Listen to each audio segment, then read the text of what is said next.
fog had come early that November evening, thick as wool, smothering the gaslight until Fenchurch Street became a corridor of amber ghosts. The clerks had long since departed from the counting houses, their ledgers closed, their inkpots stoppered. The omnibuses no longer rattled past. The costermongers had wheeled their barrows away. What remained was silence and cold and the particular darkness that settles upon a city street when commerce sleeps, and only the watchful remain. She stood beneath the overhang of the draper's shop, her shawl pulled tight against the November damp. Her name was Mary Kellaway, and she had been waiting nearly an hour for her husband to emerge from the warehouse across the way. He was a foreman there, overseeing the unloading of tea shipments from Ceylon, and his work often kept him late. She did not mind the waiting. The street was familiar to her, safe in its predictability. But tonight, something moved in the fog that should not have been there. At first, it was only a shape, no more substantial than the mist itself, drifting along the shuttered shop fronts. Mary watched it with the idle curiosity of one who has nothing else to occupy her attention. The shape moved with purpose, she thought, though it made no sound. No footfall echoed on the cobblestones. No breath disturbed the air. When it passed beneath the nearest gaslight, she saw it clearly for 3 heartbeats. A figure in a long coat, head bowed, hands clasped before it like a penitent. And then the fog closed around it once more, and it was gone. Mary Kellaway would tell the constable later that she had felt no fear in that moment, only confusion. But when her husband finally emerged and she told him what she had seen, he would not speak of it. He only took her arm and hurried her home through streets that suddenly seemed full of watchers. By morning, Fenchurch Street would have its first body, and London would have another mystery it could never solve. Chapter 1. The Street of Merchants. Good evening, and welcome to the Bedside Historian. The night is quiet now, and the world outside your window has grown still. Wherever you are listening from tonight, whatever hour finds you seeking rest, know that you are safe here. The past cannot roar, reach forward. It can only whisper. Before we begin, if you're finding comfort in these stories from history's shadows, I invite you to subscribe to this channel. There are many more nights ahead, many more forgotten corners of the past to explore together. Now, let us drift backward through time. The year is 1888. The place is London, and the street we walk tonight was once the very heart of commerce, ambition, and industry, before something came to haunt it.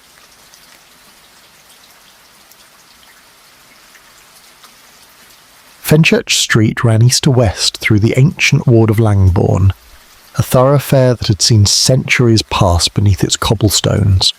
In the reign of Victoria, it stood as one of London's principal arteries of trade, lined with counting houses, insurance offices, tea warehouses, and shipping agencies whose business reached to every corner of the empire. By day, it was a river of human industry. Clerks in black coats hurried between appointments, their leather satchels stuffed with contracts and bills of lading. Omnibuses rattled past, their horses straining against the grade. Costermongers called their wares from handcarts. The air smelled of coal smoke, horse dung, printer's ink, and the particular mustiness of warehouses storing goods from distant ports, cinnamon from Ceylon, tobacco from Virginia, rubber from Malaya. The buildings themselves were monuments to prosperity. 4 and 5 stories tall, constructed of Portland stone and London brick, their ground floors given over to shop windows displaying bolts of cloth, patent medicines, mathematical instruments, and all the manufactured abundance of the age. Above the shops were offices where men bent over ledgers by gaslight, calculating profit margins and insurance rates, their pens scratching out the arithmetic of empire. Higher still were the cramped residential floors where some proprietors kept their families, though most men of business had long since moved to the newer suburbs of Islington or Clapham, leaving the city to be a place of work rather than dwelling. But night transformed Fenchurch Street entirely. When the clerks departed and the shop shutters came down, when the last omnibus made its way toward Liverpool Street Station, and the costermongers wheeled their barrows home, the street became something else. The gas lamps fought a losing battle against the encroaching darkness, their amber glow reaching only a few yards before surrendering to shadow. The grand commercial buildings became cliff faces of stone, their windows black and empty, their doorways deep as caves. The sounds of commerce, the rattle of carts, the shout of vendors, the tramp of 1,000 feet gave way to a silence broken only by the distant clatter of a hansom cab on Fenchurch Street, or the mournful call of the night soil men making their rounds. This was the London that most respectable citizen never saw. They travelled by day and shuttered themselves indoors after dark, leaving the night to a different population entirely. The constables walked their beats in pairs, their lanterns swinging, their truncheons ready. The prostitutes emerged from the rookeries of Whitechapel and Shoreditch, their painted faces garish in the gaslight. The drunks stumbled from gin houses. The thieves moved in the spaces between the lamps. And over everything, especially in autumn and winter, came the fog. London's fog was not like the mist of the countryside, that clean white vapour that burned away with morning sun. This was something darker, thicker, a choking amalgamation of coal smoke and river damp that the newspapers had begun calling smog. It crept up from the Thames at dusk, rolling through the streets in yellow-grey billows, smothering the gaslights until they became dim halos of useless luminescence. On the worst nights, a man could not see his own hand before his face. The fog muffled sound, disoriented the senses, transformed familiar streets into alien landscapes where distance became impossible to judge and direction a matter of faith rather than sight. November of 1888 brought fog nearly every evening. It settled upon the city like a burial shroud, and those who were forced to be abroad after dark moved through it with the cautious uncertainty of swimmers in deep water. The constables complained that they could not see 10 feet ahead. The link boys did good business guiding travellers from station to doorstep, and those who lived and worked along Fenchurch Street learned to recognise their own establishments by touch and memory rather than sight. The street's residents were a particular breed. Many were caretakers who lived above the establishments they guarded, men too old for more vigorous employment, who spent their nights making rounds through empty counting houses, checking that windows were latched and strong boxes secured.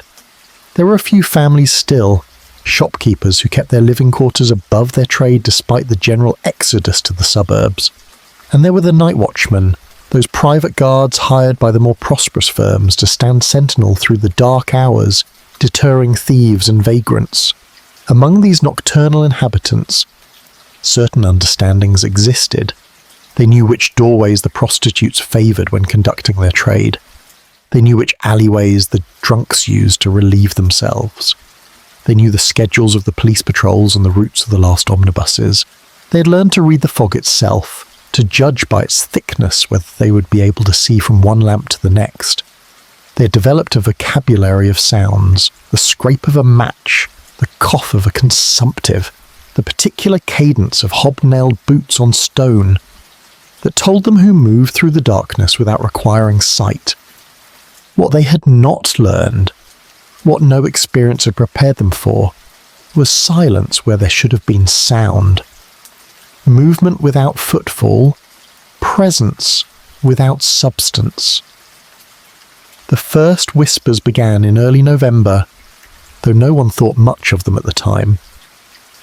Old Timothy Marsh, who served as caretaker for the firm of Blackwood and Sons shipping agents, mentioned to his wife that he had seen a figure in the fog while making his rounds. She asked him to describe it, and he could not. Only that it had been there, and then it had not, and something about it had made him hurry back indoors despite his duty to complete his inspection of the premises. Sarah Wickham, who kept a small tobacconist shop near the corner of Lime Street, told her sister that she had heard footsteps outside her window 3 nights running, always at the same hour, always stopping directly before her door. But when she looked out, she saw nothing but fog and gaslight and empty pavement. A constable named Pemberton, walking his beat along the northern side of the street, reported to his sergeant that he had observed someone standing in the doorway of the tea warehouse at midnight. When he approached to move the vagrant along, he found the doorway empty. He had looked away only for a moment, he insisted. There was nowhere the person could have gone. These incidents were dismissed as imagination, as tricks of the fog and fatigue. London in November was a city that played havoc with perception. The darkness and the damp got into a man's head, made him see things that were not there, hear things that had not been spoken. Everyone knew this. Everyone accepted it. Until the morning of November the 7th, when the fog finally lifted and revealed what it had been hiding. The street that morning was like any other at first. The shopkeepers arrived to unlock their establishments. The clerks emerged from the underground station, yawning, brushing breakfast crumbs from their waistcoats. The costermongers positioned their barrows. The day began its ritual of commerce and industry, the great machine of the city grinding into motion once more. And then someone screamed. It was not a scream of pain or fear, but of shock. The involuntary cry of someone who has seen something their mind cannot immediately accept. It came from near the tobacconist's shop, from a young woman named Alice Porter, who had been on her way to her position as a housemaid in Aldgate. She stood frozen on the pavement, one hand pressed to her mouth, staring at the doorway of Sarah Wickham's establishment. Others came running. A crowd gathered. And there, arranged with terrible care in the sheltered recess of the doorway, they found him. His name was William Harrow. He had been a clerk at the India and China Tea Company, 43 years old, married, the father of 2 daughters. He lived in Bethnal Green and commuted daily to Fenchurch Street, where he had worked for 17 years without incident or promotion. A man of such thorough ordinariness that those who knew him struggled to recall any distinguishing characteristic. Now he lay in the tobacconist's doorway, his body positioned as carefully as if for burial. His hands were crossed upon his chest, his legs were straight, his ankles together. His eyes were closed. His face bore an expression of profound peace, as if he had simply decided to lie down and sleep in the most inconvenient location imaginable. But William Harrow was not sleeping. William Harrow was dead, and no one could explain why or how, or what had brought him to that doorway in the night, or who had arranged his body with such tender precision after the life had left it. The constables came. Inspector Thomas Abberline arrived from Scotland Yard. The police surgeon knelt beside the body, conducting his examination while the crowd pressed close, whispering theories and speculation. And what the surgeon found, or rather, what he failed to find, would transform this single mysterious death into something far more disturbing. There were no marks of violence upon William Harrow's body. No wounds, no bruises, no signs of strangulation or poisoning. His clothing was undisturbed, his pockets undisturbed, his wallet still containing £3 and 7 shillings. He had not been robbed. He had not been beaten. He had simply died, there in the doorway, for no reason that medicine or science could determine. The fog had lifted by then, burned away by a weak November sun. Fenchurch Street returned to its daylight self, busy and bright and ordinary. But something had changed. Something had been revealed. And though no one knew it yet, William Harrow was only the beginning. The phantom of Fenchurch Street had claimed its first victim. And the city of London, that great engine of modernity and reason, was about to discover there were still things in the world that reason could not explain. Chapter 2. The First Discovery. The police surgeon's name was Dr. Edmund Blackwell, and he had examined more dead bodies than he cared to remember. 23 years in service to the Metropolitan Police had shown him every variety of violent death. Stabbings, shootings, poisonings, drownings, immolations, and the countless creative methods by which human beings ended one another's lives. He had learned to approach each corpse with clinical detachment, to read the story written in bruises and wounds, to determine cause of death with the certainty that came from experience and medical training. But William Harrow's body told no story at all. It was a blank page.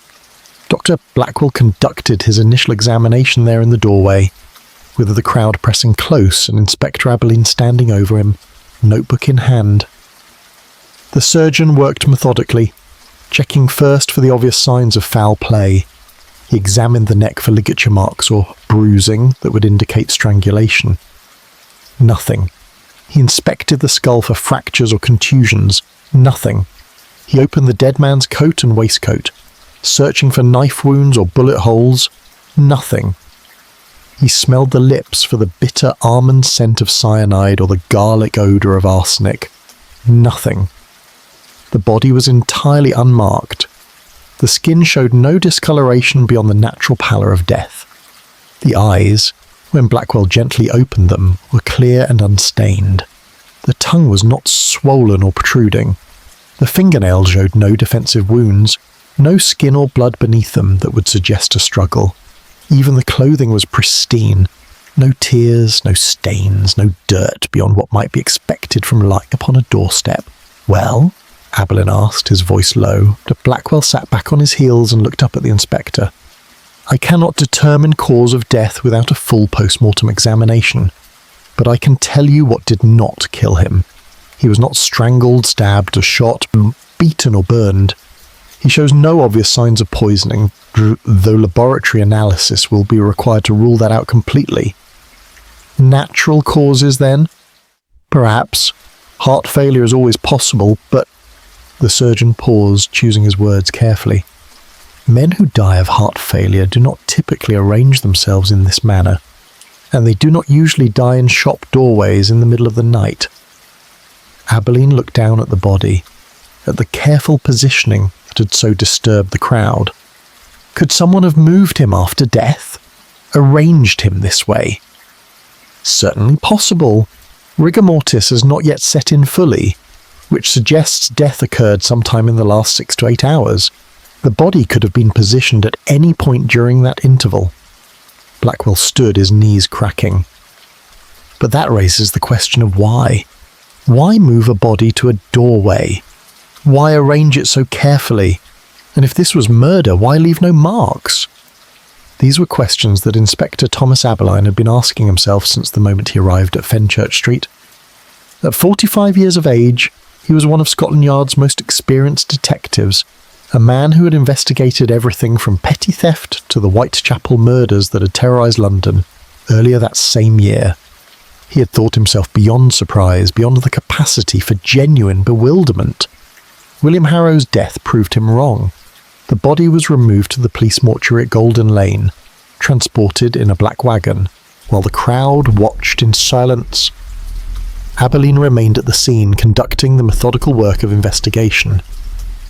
He questioned everyone who had gathered, taking down names and addresses, asking what they had seen or heard during the night. Most had nothing useful to report. They had been asleep in their beds when William Harrow died. The fog had been thick, the night had been quiet, but there were exceptions. There were always exceptions. Sarah Wickham, the tobacconist, was a woman of perhaps 50 years, thin and sharp-featured, her fingers stained yellow from a lifetime of handling tobacco leaves. She lived above her shop, alone since her husband's death 3 years prior, and she slept poorly, waking often during the night. Abberline interviewed her in the small parlour behind her shop, where the walls were brown with smoke and the air tasted of Virginia leaf. "I heard footsteps," she said, her hands twisting a handkerchief in her lap. 3 nights running, always at the same time, between midnight and 1 in the morning, they would come up the street from the east, slow and steady, and stop right outside my door. "Did you look out?" "The first night, yes, but I saw nothing, only fog. The second night I did not bother. The third night..." She paused, her eyes distant. "The third night, I heard something else. After the footsteps stopped, there was silence for perhaps a minute, and then I heard breathing. Someone standing just on the other side of my door, breathing slowly, as if they were listening, as if they were waiting for me to come out. But you did not." "No, Inspector. I am not a foolish woman. I stayed in my bed and prayed the door would hold." Abberline made notes in his leather book. "And tonight, last night when Mr. Harrow died, did you hear the footsteps again?" Sarah Wickham nodded slowly. "I did, but this time they did not stop at my door. They went past, continuing west toward Gracechurch Street. And then..." She swallowed. Then I heard a sound I cannot properly describe. Not a scream, not a cry, more like a sigh, very soft, very brief, and then nothing, only the fog and the silence. She could tell him nothing more. Abberline thanked her and moved on to his next witness and the next, building the slow mosaic of information that might eventually reveal the truth. Old Timothy Marsh, the caretaker, confirmed that he had seen a figure in the fog several nights ago, though he could provide no useful description. A night soil man named Perkins reported seeing someone standing beneath a gas lamp near the corner of Lime Street at approximately 1 a.m, but when Perkins approached to ask for a light for his pipe, the figure had vanished into the fog. By noon, Abberline had interviewed 17 people. By evening, he had a list of 23 witnesses who claimed to have seen or heard something unusual in the vicinity of Fenchurch Street during the past 2 weeks. But none of them could tell him anything concrete. The figure had worn a long coat, or perhaps it had been a cloak. It had been tall, or perhaps of medium height. It had moved slowly, or it had stood perfectly still. It had appeared in the fog, and then it had disappeared. The post-mortem examination took place the following morning. Dr. Blackwell invited 2 colleagues to observe, wanting additional opinions on what was proving to be a most unusual case. The 3 surgeons worked for 3 hours, conducting a thorough internal examination of William Harrow's body. They found nothing. The heart was healthy, showing no signs of disease or defect. The lungs were clear. The liver and kidneys functioned normally, until the moment of death. The stomach contents revealed that Harrow had eaten a modest dinner of bread, cheese and ale approximately 4 hours before dying and showed no trace of poison. The brain, when removed and examined, displayed no hemorrhaging, no tumours, no abnormalities of any kind. Gentlemen, access Dr. Blackwell, standing over the dissected corpse. I have been a physician for 30 years. I have examined hundreds of bodies, and I am forced to conclude that William Harrow did not die. He simply stopped living. One of his colleagues, a Dr. Morrison from Bart's Hospital, frowned at this pronouncement. There must be a cause. There is always a cause. Perhaps some poison we cannot detect with current methods. Some toxin that leaves no trace. Perhaps, Blackwell conceded. But I think we must also consider the possibility that we are dealing with something beyond our current understanding of medicine. The 3rd surgeon, an elderly Scotsman named MacLeod, made a sound that might have been agreement or scepticism. The body, he said quietly, shows every indication of a peaceful death. No distress, no struggle. It is as if the man simply decided to stop breathing and his body obeyed. This observation hung in the air of the dissection room, above the marble table where William Harrow lay open, and explained yet inexplicable. The 3 doctors looked at one another, each hoping one of the others would provide the rational explanation that would make sense of this impossibility. None came. Inspector Abberline received the post-mortem report that evening at Scotland Yard. He read it twice, then set it aside and stared at the wall of his office, where a map of London hung marked with coloured pins indicating various ongoing investigations. He had dealt with murders where the killer was unknown. He had dealt with murders where the method was unclear. But he had never dealt with a death that might not be murder at all, that might be nothing more than a man lying down in a doorway and ceasing to exist. The newspapers, of course, had no such uncertainty. By the evening of November 8th, every paper in London carried the story. The Times approached it with restrained curiosity under the headline, "Mysterious Death in the City." The more sensational papers were less circumspect. The Illustrated Police News featured a lurid illustration of a shadowy figure looming over a prostrate body, with the headline, "The Fenchurch Street Horror. New Terror Stalks London's Streets." The public response was immediate and predictable. Those who lived and worked along Fenchurch Street began to speak of the incident in lowered voices, in the way that people discuss things they do not understand but instinctively fear. The clerks who had worked alongside William Harrow recalled that he had seemed perfectly well the day before his death, perhaps a bit distracted, but showing no sign of illness or distress. His widow, interviewed by reporters, wept and said her husband had never mentioned feeling unwell, had never complained of heart trouble or any other ailment. The death was a mystery, and mysteries, in the London of 1888, did not remain isolated incidents for long. 3 nights after William Harrow was found in the tobacconist's doorway, the fog returned to Fenchurch Street. It came rolling up from the Thames at dusk, thick and yellow, smothering the gas lamps until the street became a river of amber-tinted darkness. The shopkeepers locked their doors and hurried home. The clerks departed early, unwilling to navigate the treacherous streets. By 8 o'clock, Fenchurch Street was nearly deserted.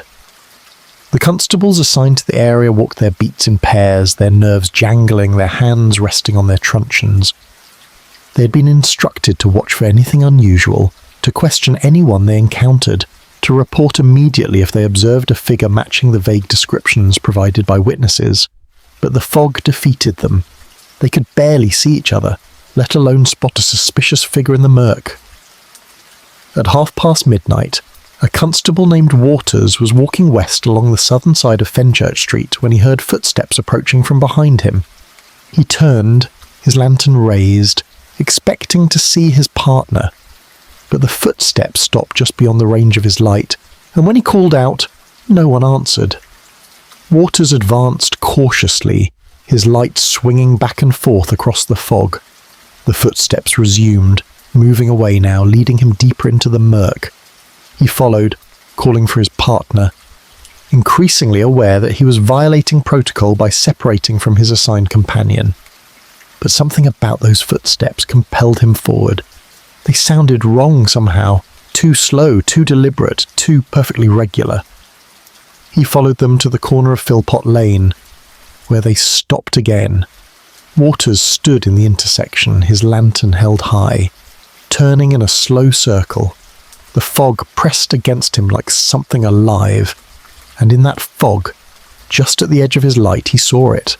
A figure, tall and still, watching him from the doorway of a draper's shop.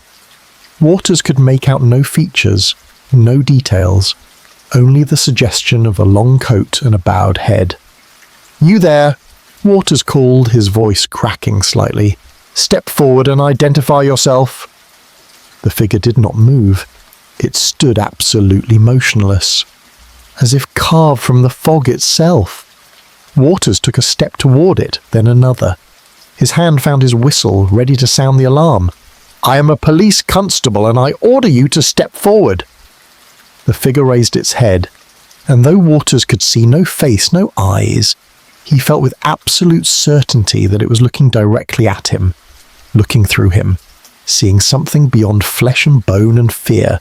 And then it was gone, not walking away, not retreating into the fog, simply gone, as if it had never been there at all. Waters stood frozen in the intersection, his whistle halfway to his lips, his breath coming in short gasps.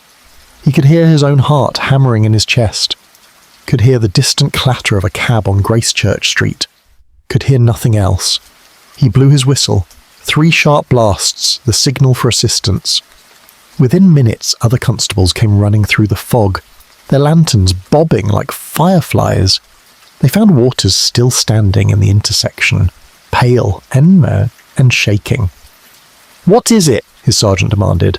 "What did you see?" Waters tried to describe it. The footsteps, the figure, the sense of being observed by something that was not quite real. His words came out jumbled, inadequate. The other constables searched the area, checking every doorway, every alley. They found nothing, but the next morning when the fog lifted, they found her. Her name was Margaret Dalton.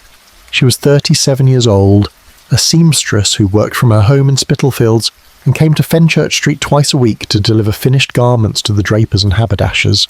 She had a husband, 3 children, and a reputation for reliability and skill with the needle.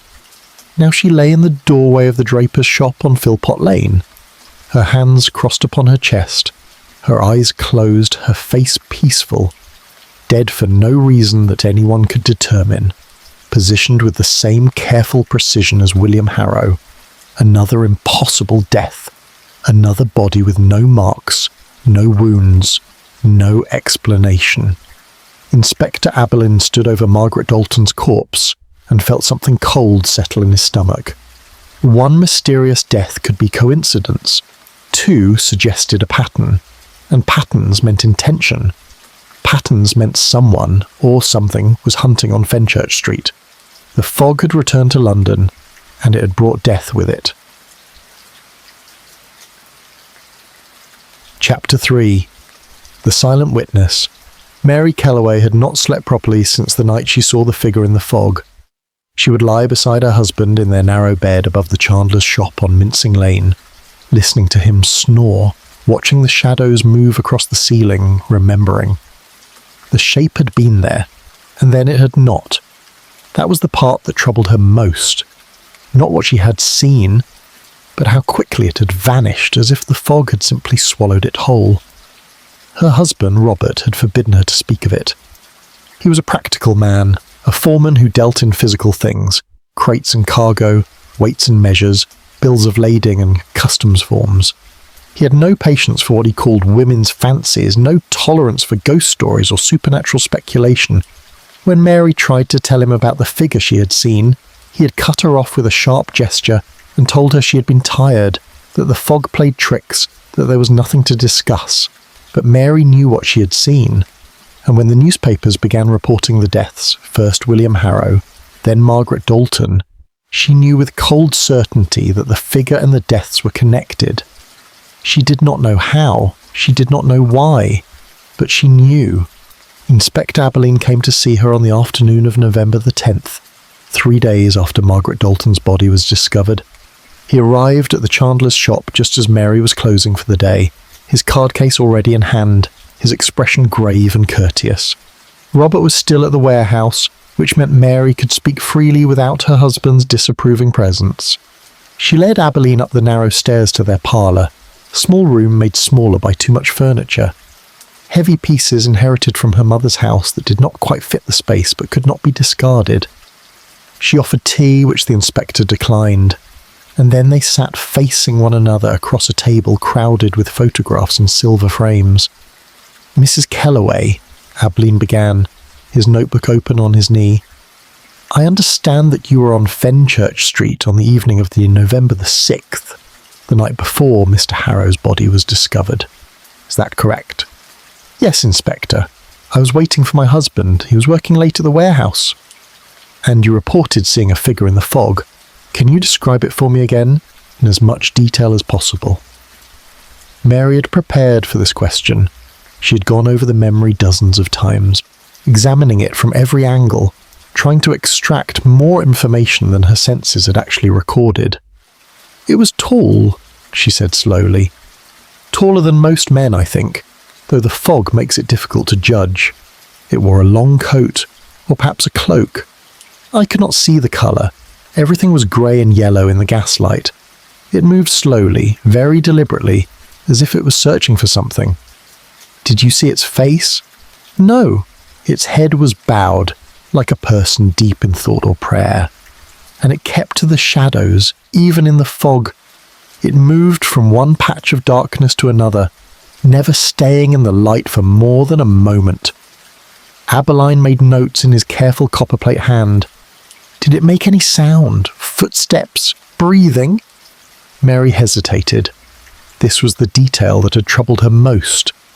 The thing that made the memory feel like a dream, rather than a true recollection. "No sound at all, Inspector. I stood there for perhaps 2 minutes watching it move along the street, and I heard nothing. No footsteps on the cobblestones. No rustle of clothing. It was perfectly silent." The inspector's pen paused. He looked up at her, his eyes sharp and assessing. "You are certain of this?" "I am, sir. It troubled me at the time. I remember thinking it was strange, unnatural somehow. A person should make noise when they walk, especially on cobblestones. But this thing made no sound at all." "Thing," Abberline repeated softly. "Not person." Mary met his gaze. "I do not know what it was, Inspector, but it did not feel like a person. It felt like something else. Something wrong. They talked for nearly an hour. Abberline took her through the entire sequence of events, where she had been standing, what time it had been, which direction the figure had been moving, whether she had seen it before or since. Mary answered every question as precisely as she could, grateful to finally have someone take her seriously, someone who did not dismiss her experience as imagination or nerves. When Abberline finally closed his notebook and stood to leave, he paused in the doorway. "Mrs. Kellaway, have you noticed anything else unusual in the neighbourhood? Any other incidents that seemed odd or out of place?" Mary thought for a moment. "The dogs," she said suddenly. "Dogs?" "Yes. For the past fortnight, the dogs in the neighbourhood have been acting strangely. They bark at nothing, at empty streets and closed doors. And they refuse to walk along certain sections of Fenchurch Street after dark. My neighbour's terrier is usually fearless, but last week it stopped dead at the corner of Lime Street and would not go further no matter how much its owner coaxed. It just stood there, hackles raised, growling at something it could see, but we could not." Abberline made a final note. "Thank you, Mrs. Kellaway. You've been very helpful. If you see or hear anything else unusual, please send word to Scotland Yard immediately. Ask for me by name." After he left, Mary sat alone in her parlour, watching the afternoon light fade from the windows. She thought about the figure in the fog, about William Harrow and Margaret Dalton lying dead in doorways. She thought about the dogs that would not walk certain streets, about the silence that surrounded that tall shape as it moved through the November night, and she wondered how many more would die before someone found a way to stop it. Inspector Abberline spent the remainder of the day interviewing other witnesses, building a catalogue of observations that was growing longer but no more useful. Everyone had seen something different. Everyone had heard something different, or heard nothing at all, which was perhaps the most disturbing detail. By evening, he had interviewed 47 people. Of these, 19 claimed to have seen a figure matching the general description Mary Kellaway had provided, but the details varied wildly. Some described a man in a long coat, others spoke of a woman in a cloak. Some said the figure was impossibly tall, others placed its height at average or even short. Several witnesses mentioned the silence, the absence of footsteps, the lack of breathing, but others insisted they had heard footsteps, heavy and deliberate, echoing through the fog. The only consistent element was the fog itself. Every sighting had occurred on a night when thick fog blanketed the city. Every witness mentioned the yellow-grey murk that reduced visibility to a few yards, that transformed familiar streets into alien landscapes, that seemed to give birth to shapes that should not exist. Abberline returned to Scotland Yard as darkness fell, carrying his notebooks and a growing sense of frustration. He was a practical man, trained in practical methods. He believed in evidence and logic, in the slow accumulation of facts that eventually revealed the truth. But this case offered no facts, only impressions, no evidence, or only the absence of evidence. 2 people were dead and he had nothing, no murder weapon, no motive, no suspect, no clear cause of death. The next morning brought a 3rd body. His name was Albert Finch, and he had been a porter at the Fenchurch Street railway station, a man of 58 years who had worked for the railway company since boyhood. He was found in the doorway of an ironmonger's shop at dawn, positioned with the same careful precision as the previous victim, his face peaceful, his body unmarked. Blackwell conducted the post-mortem examination that afternoon. The results were identical to the previous 2 cases. No wounds, no poison, no disease, nothing to explain why a healthy man's heart had simply stopped beating. The newspapers descended upon the story like carrion birds. The Morning Chronicle called it the Phantom Murders. The Penny Illustrated declared, "Death walks London's streets." The most sensational papers began comparing the killings to Jack the Ripper's crimes in Whitechapel, though the 2 cases bore no resemblance beyond their unsolved nature and their capacity to generate headlines. Fear began to spread through the commercial district like fog itself. Shopkeepers hired private watchmen. Residents bolted their doors and shuttered their windows after dark. The clerks who worked late began travelling in groups, unwilling to walk alone through streets that might harbour invisible death. And the constables assigned to Fenchurch Street walked their beats with increasing nervousness, knowing that whatever they were facing, it was beyond their training and experience. On the evening of November 13th, a week after William Harrow's death, Inspector Abberline called a meeting at Scotland Yard. He gathered every constable who had been assigned to patrol Fenchurch Street, along with the medical examiners and several senior detectives. 23 men crowded into the conference room, filling the air with pipe smoke and nervous speculation. Abberline stood at the front of the room, beside a blackboard where he had written the names of the 3 victims and the dates of their deaths. "Gentlemen," he began, "we are facing something unprecedented. 3 deaths in 7 days, all occurring on Fenchurch Street or its immediate vicinity. 3 victims with nothing in common except that they were found dead in doorways, positioned as if for burial, with no visible cause of death." He picked up a piece of chalk and began writing on the blackboard. "What we know, all deaths occurred on nights of heavy fog.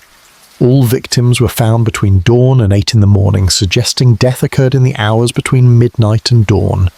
All bodies were positioned carefully, suggesting the killer remained at the scene after death. No witnesses have reported seeing the actual moment of death or the positioning of the bodies." One of the detectives, a man named Thurston, raised his hand. "What about the figure that several witnesses have described? The tall person in the long coat?" 47 witnesses have now reported seeing something unusual in the vicinity of Fenchurch Street during the past month, Abberline replied. "Of these, 19 describe a figure that might be our killer. But their descriptions are inconsistent and vague. We have no clear physical description, no suspect, no leads to pursue." "Could we be dealing with multiple killers?" asked another detective. "Possible, but unlikely, given the consistency of method. The positioning of the bodies is nearly identical in all 3 cases. That suggests a single individual with a particular ritual, for lack of a better word." Dr. Blackwell, standing near the window, spoke up. "Inspector, I must raise a possibility that many of you will find uncomfortable. We have no medical explanation for these deaths. The bodies show no signs of violence, no trace of poison, no indication of natural disease. It is as if these people simply stopped living, which raises the question, are we dealing with murder at all, or something else entirely?" The room fell silent. Several of the constables shifted uncomfortably. Abberline knew what they were thinking, knew the direction their thoughts were taking. In a rational age, in a city of science and industry, such speculation seemed absurd. But how did one rationally explain the inexplicable? "I am not prepared to entertain supernatural theories," Abberline said firmly. "There is always a rational explanation, always a human agency behind even the strangest crimes. Our job is to find it." But even as he spoke, he remembered Mary Kellaway sitting in her parlour, describing a figure that moved without sound through fog that seemed to birth it from nothing. He remembered the dogs that refused to walk certain streets, the silence that surrounded the deaths, the peace on the victims' faces. The meeting concluded with assignments. Double patrols would cover Fenchurch Street every night. Plainclothes detectives would mingle with the evening crowds, watching for anything suspicious. Medical experts would continue searching for toxins or poisons that might leave no trace. And Abberline himself would walk the streets each night, watching and waiting for whatever haunted the fog. But as the men filed out of the conference room, their voices low and troubled, Abberline stood alone at the blackboard, staring at the 3 names written there. 3 dead in 7 days. How many more before the pattern revealed itself? How many more before he could stop what he could not even see? Outside, the sun was setting, and with the darkness came the fog, rolling up from the Thames like a slow tide spilling through the streets of the city, transforming gaslight into useless amber halos, reducing the world to grey obscurity.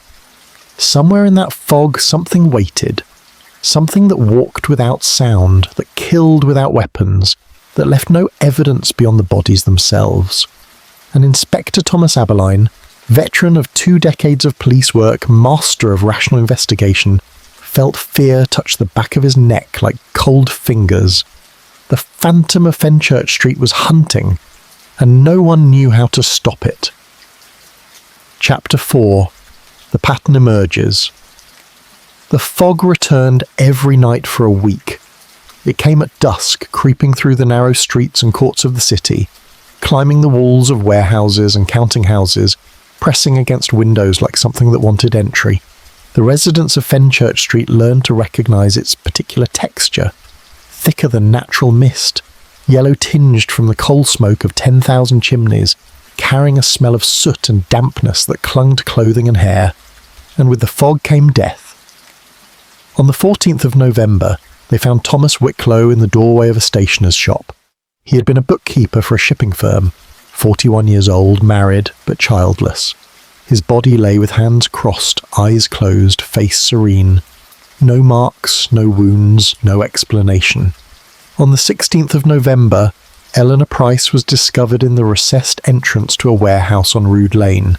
She had been a charwoman, a woman who cleaned offices after the clerks departed, who moved through the city's buildings at night with her bucket and rags and lye soap. 53 years old, a widow, mother of 5 grown children. Dead for no reason that Dr. Blackwell could determine, positioned with the same careful precision as all the others. On the 18th of November, 2 bodies appeared. The first was James Thornton, a night watchman employed by Lloyd's of London, found at his post in a doorway on Lime Street.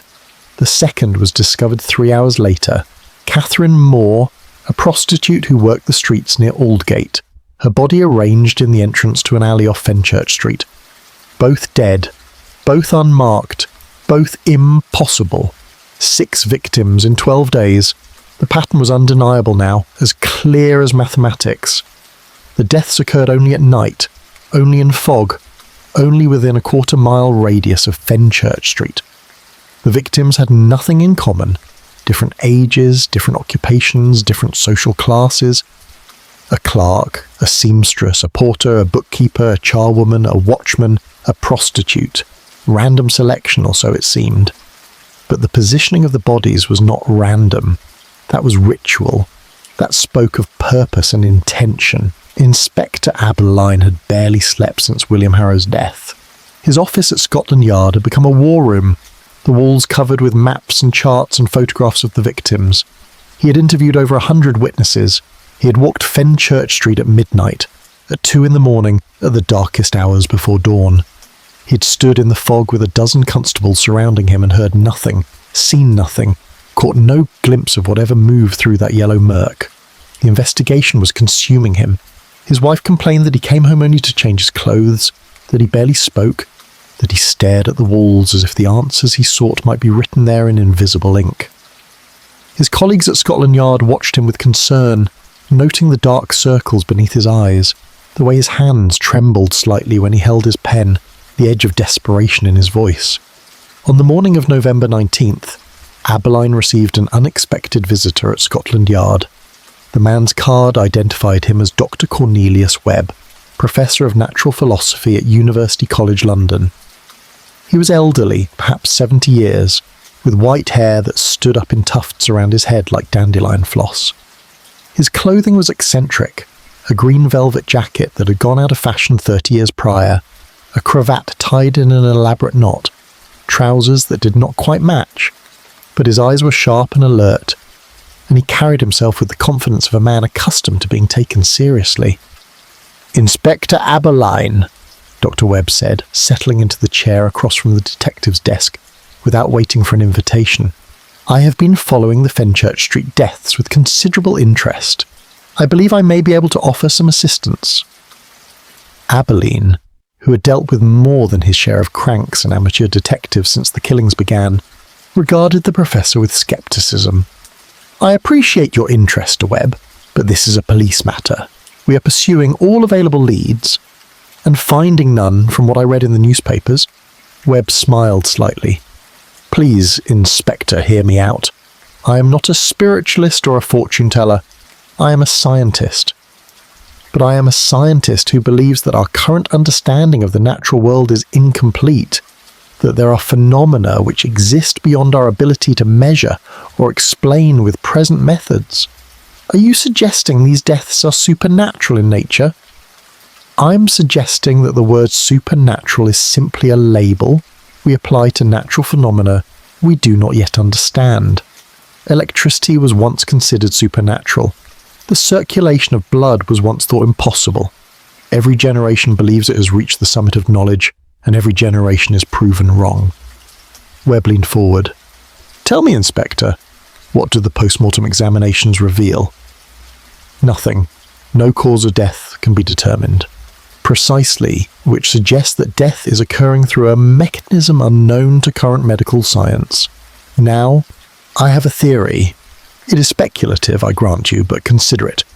What if these people are not being killed by physical means, no poison, no weapon, no violence, but rather by some form of, let us call it, energetic interference? Abberline felt his patience wearing thin. Energetic interference. The human body is, at its most fundamental level, an electrical machine. The heart beats through electrical impulses. The brain thinks through electrical signals travelling along nerves. What if something, some force or entity, is capable of disrupting these electrical processes, simply switching off the current, as it were, causing the body to cease functioning with no visible damage? That is speculation, de Webb. I deal in evidence. Evidence, the professor repeated. Very well, consider the evidence you do have. The fog. Every killing has occurred on nights of heavy fog. Why? Perhaps because fog provides cover, or perhaps because fog is itself electrically charged. Particles of water and soot carrying static electricity. Perhaps your killer, if we can call it that, requires such conditions to operate. Perhaps it is a creature of electricity and moisture, something that exists in the liminal space between weather and consciousness. Abberline stood abruptly. Dr. Webb, I thank you for your time, but I cannot pursue theories based on...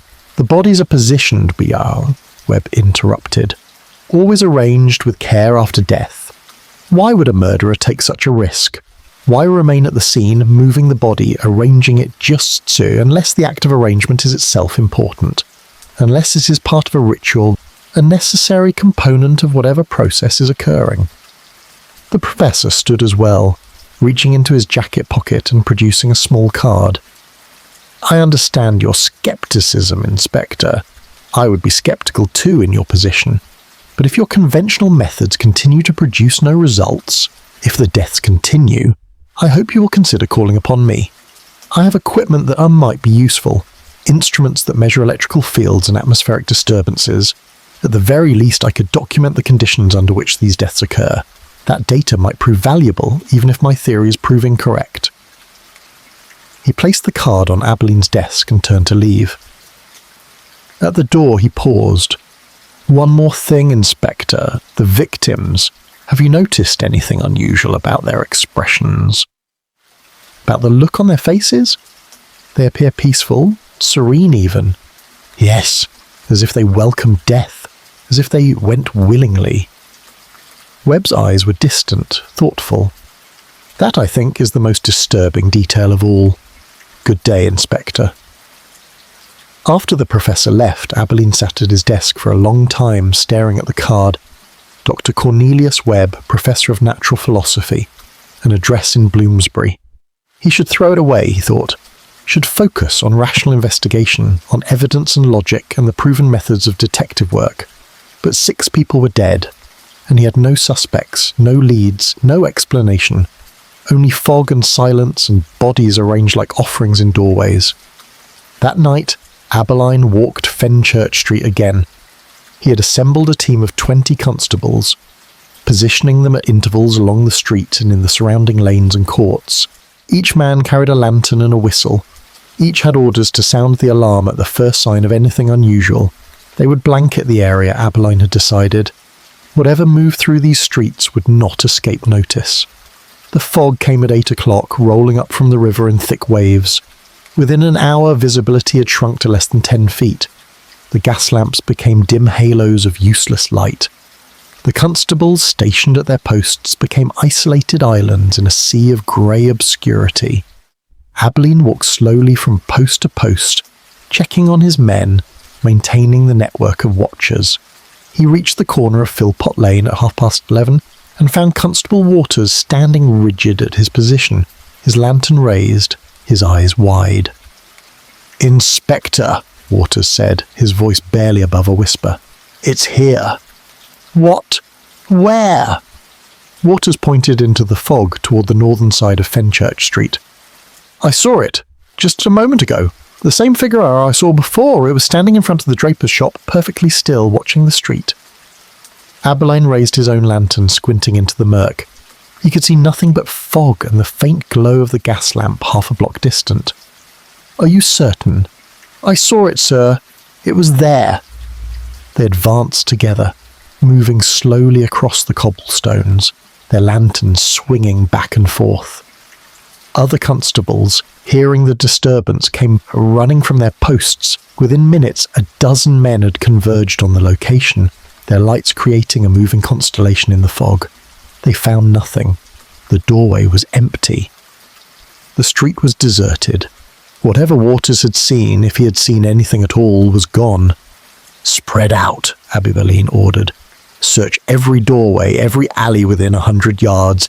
Cannot have gone far." The constables fanned out, their boots echoing on the cobblestones, their voices calling to one another through the fog. Abberline remained in the street, turning slowly, trying to pierce the murk with sight and reason. The fog pressed close, muffling sound, reducing the world to a radius of perhaps 15 feet. Beyond that was only grey obscurity and the distant muted sounds of the city at night. And then he heard it, a sound so soft that he almost missed it. A sigh like someone releasing a long-held breath. It came from somewhere to his left, from the direction of Lime Street. Abberline moved toward the sound, his heart hammering against his ribs. His hand found his truncheon, gripping it tightly. He had no idea what good a wooden club would do against something that killed without weapons, but holding it made him feel less helpless. The sigh came again, closer now, and with it came a sensation that Abberline would struggle for years to describe, a feeling of profound cold that had nothing to do with temperature, a chill that seemed to emanate from somewhere beyond the physical world. The air around him grew heavy, oppressive, as if the fog itself had gained weight and substance. He raised his lantern higher, and there, just at the edge of his light, he saw it, a figure, tall and still, dressed in a long coat or cloak that had hung to the ground. Its head was bowed, its hands clasped before it. It stood in the centre of the street, perfectly motionless, as solid and real as the cobblestones beneath Abberline's feet. "You there," Abberline called, his voice cracking slightly. "I am Inspector Abberline of Scotland Yard. Identify yourself immediately." The figure did not respond. It did not move. It simply stood there, a statue carved from fog and shadow. Abberline took a step forward, then another. His breath came in short gasps. The cold intensified with each step until he could see his breath misting before his face despite the relative warmth of the November night. "I order you to remain where you are. Constable, constable, to me!" His shouts echoed through the fog, but no one came. The constables who had been searching nearby moments ago seemed impossibly distant now, their voices muted and far away. Abberline was alone in the street with the figure. Alone in the cold and the fog and the terrible silence. He was now within 10 feet of it, close enough to see that the coat was black or very dark blue, close enough to see that the hands clasped before it were pale, unnaturally so, as if carved from marble, close enough to see that where the face should be there was only shadow, deep and impenetrable, as if the hood of the cloak concealed nothing at all. "Who are you?" Abberline whispered. The figure raised its head, and though Abberline could see no eyes, no features, he knew with absolute certainty that it was looking at him, looking into him, seeing past flesh and bone to something deeper, something essential, and then it sang. Or rather, Abberline heard words, though no mouth moved, no sound disturbed the air. The words seemed to form directly in his mind, cold and clear and terrible in their simplicity. Not yet. The figure lowered its head once more, and between one heartbeat and the next, it was gone. Not walking away, not fading gradually, simply absent, as if it had never been there at all. Abberline stood frozen in the street, his lantern shaking in his trembling hand. The cold began to recede. Sound returned. The voices of the constables searching nearby, the distant clatter of a cab, the ever-present rumble of the city. He became aware that he was breathing in great gasping lungfuls of air. His legs were threatening to give way beneath him. "Inspector!" Constable Waters came running through the fog. "Inspector, are you all right? We heard you shouting but couldn't find you in the murk." Abberline tried to speak and found his throat too dry. He swallowed, tried again. "It was here. I saw it. I spoke to it." "What did it say?" "Not yet." Abberline looked at Waters, his face pale in the lantern light. "It said, 'Not yet.' As if I am not meant to die. Not tonight." The constables gathered around him, their expressions troubled. They helped him to a nearby doorstep, brought him water from a pump. Slowly, Abberline's breathing returned to normal. The trembling subsided. But the memory of that cold, the sense of being examined by something inhuman, remained. They searched the area for 2 more hours, but found nothing. No footprints, no trace, no evidence that anything had been there at all. At 2 in the morning, Abberline finally ordered his men to maintain their posts while he returned to Scotland Yard. He did not go home. He could not face his wife, could not imagine trying to sleep after what he had witnessed. Instead, he sat at his desk, staring at Dr. Webb's card, turning it over and over in his fingers. At dawn, they found the 7th victim. Her name was Rose Fletcher, and she had been a flower seller who worked the corners near the Exchange. 26 years old, the mother of an infant daughter, dead in a doorway on Fenchurch Street, positioned with that same terrible care, her face peaceful, her body unmarked. Abberline read the report with hands that still trembled slightly from the night before. 7 dead in 2 weeks. And he had seen the thing responsible, had stood within feet of it, had heard its voice in his mind. Not yet. What did it mean? Not yet dead? Not yet ready to be caught? Not yet finished with its work? He picked up his pen and wrote a brief note, then sealed it in an envelope and called for a messenger. The note was addressed to Dr. Cornelius Webb, Professor of Natural Philosophy, and it contained only 4 words: "I need your help." The pattern had emerged, but Abberline was beginning to understand that patterns alone would not stop what walked in the fog. He would need something more, something beyond the realm of conventional investigation. He would need to fight the impossible with the impossible, and pray that it would be enough. Chapter 5. The City in Terror. The morning of November the 21st brought no fog, only weak sunlight that did little to warm the stone and brick of the city. The streets of London's commercial heart should have been busy at this hour. Clerks hurrying to their posts, shopkeepers opening their establishments, the great machinery of commerce grinding into motion. But Fenchurch Street was nearly deserted. A few souls moved along the pavements, walking quickly, their eyes downcast, their hands thrust deep in their pockets. The shops opened late, if at all. The counting houses had trouble finding staff willing to work past dusk. Fear had taken root in the city, spreading like contagion through the narrow streets and cramped courts, infecting everyone who heard the whispered stories of bodies in doorways and figures in fog. It was a particular kind of fear, the kind that came from facing something that could not be understood or fought or reasoned with. The criminals of Whitechapel, brutal as they were, at least operated by comprehensible logic.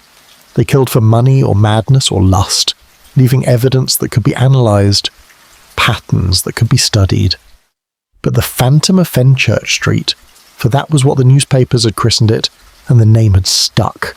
Killed without motive, without method, without leaving anything behind except corpses that bore no marks and questions that had no answers.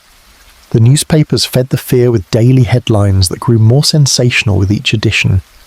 The Illustrated Police News published elaborate engravings showing shadowy figures looming over terrified victims. Though no witness had actually seen a killing occur, the Penny Illustrated ran a series of articles speculating about the phantom's identity: a vengeful ghost, a demonic entity, a mesmerist with supernatural powers. Even the Times, usually restrained in its coverage, devoted considerable column space to analysing what it called the Fenchurch Street enigma. The public response was immediate and overwhelming. Letters poured into Scotland Yard by the hundreds, offering theories, accusations and advice. Self-proclaimed mediums advertised their services in the penny papers, claiming they could communicate with the dead or banish evil spirits. Clergymen delivered sermons about divine judgment and the wages of sin. Pamphlets appeared on street corners, warning that the end times were upon London, that the phantom was a harbinger of apocalypse. The commercial district emptied after dark. The omnibuses stopped running through the area past 7 in the evening, their drivers refusing to navigate streets where death might be waiting in the fog. The hansom cabs doubled their rates for fares to Fenchurch Street, and even then many drivers declined the business. The shops that remained open hired armed guards to escort employees home, though what good pistols and cudgels would do against something that killed without violence no one could say. The prostitutes who usually worked the streets near Aldgate and Tower Hill moved their trade elsewhere, unwilling to risk the phantom's attention. The night soil men altered their routes to avoid Fenchurch Street entirely.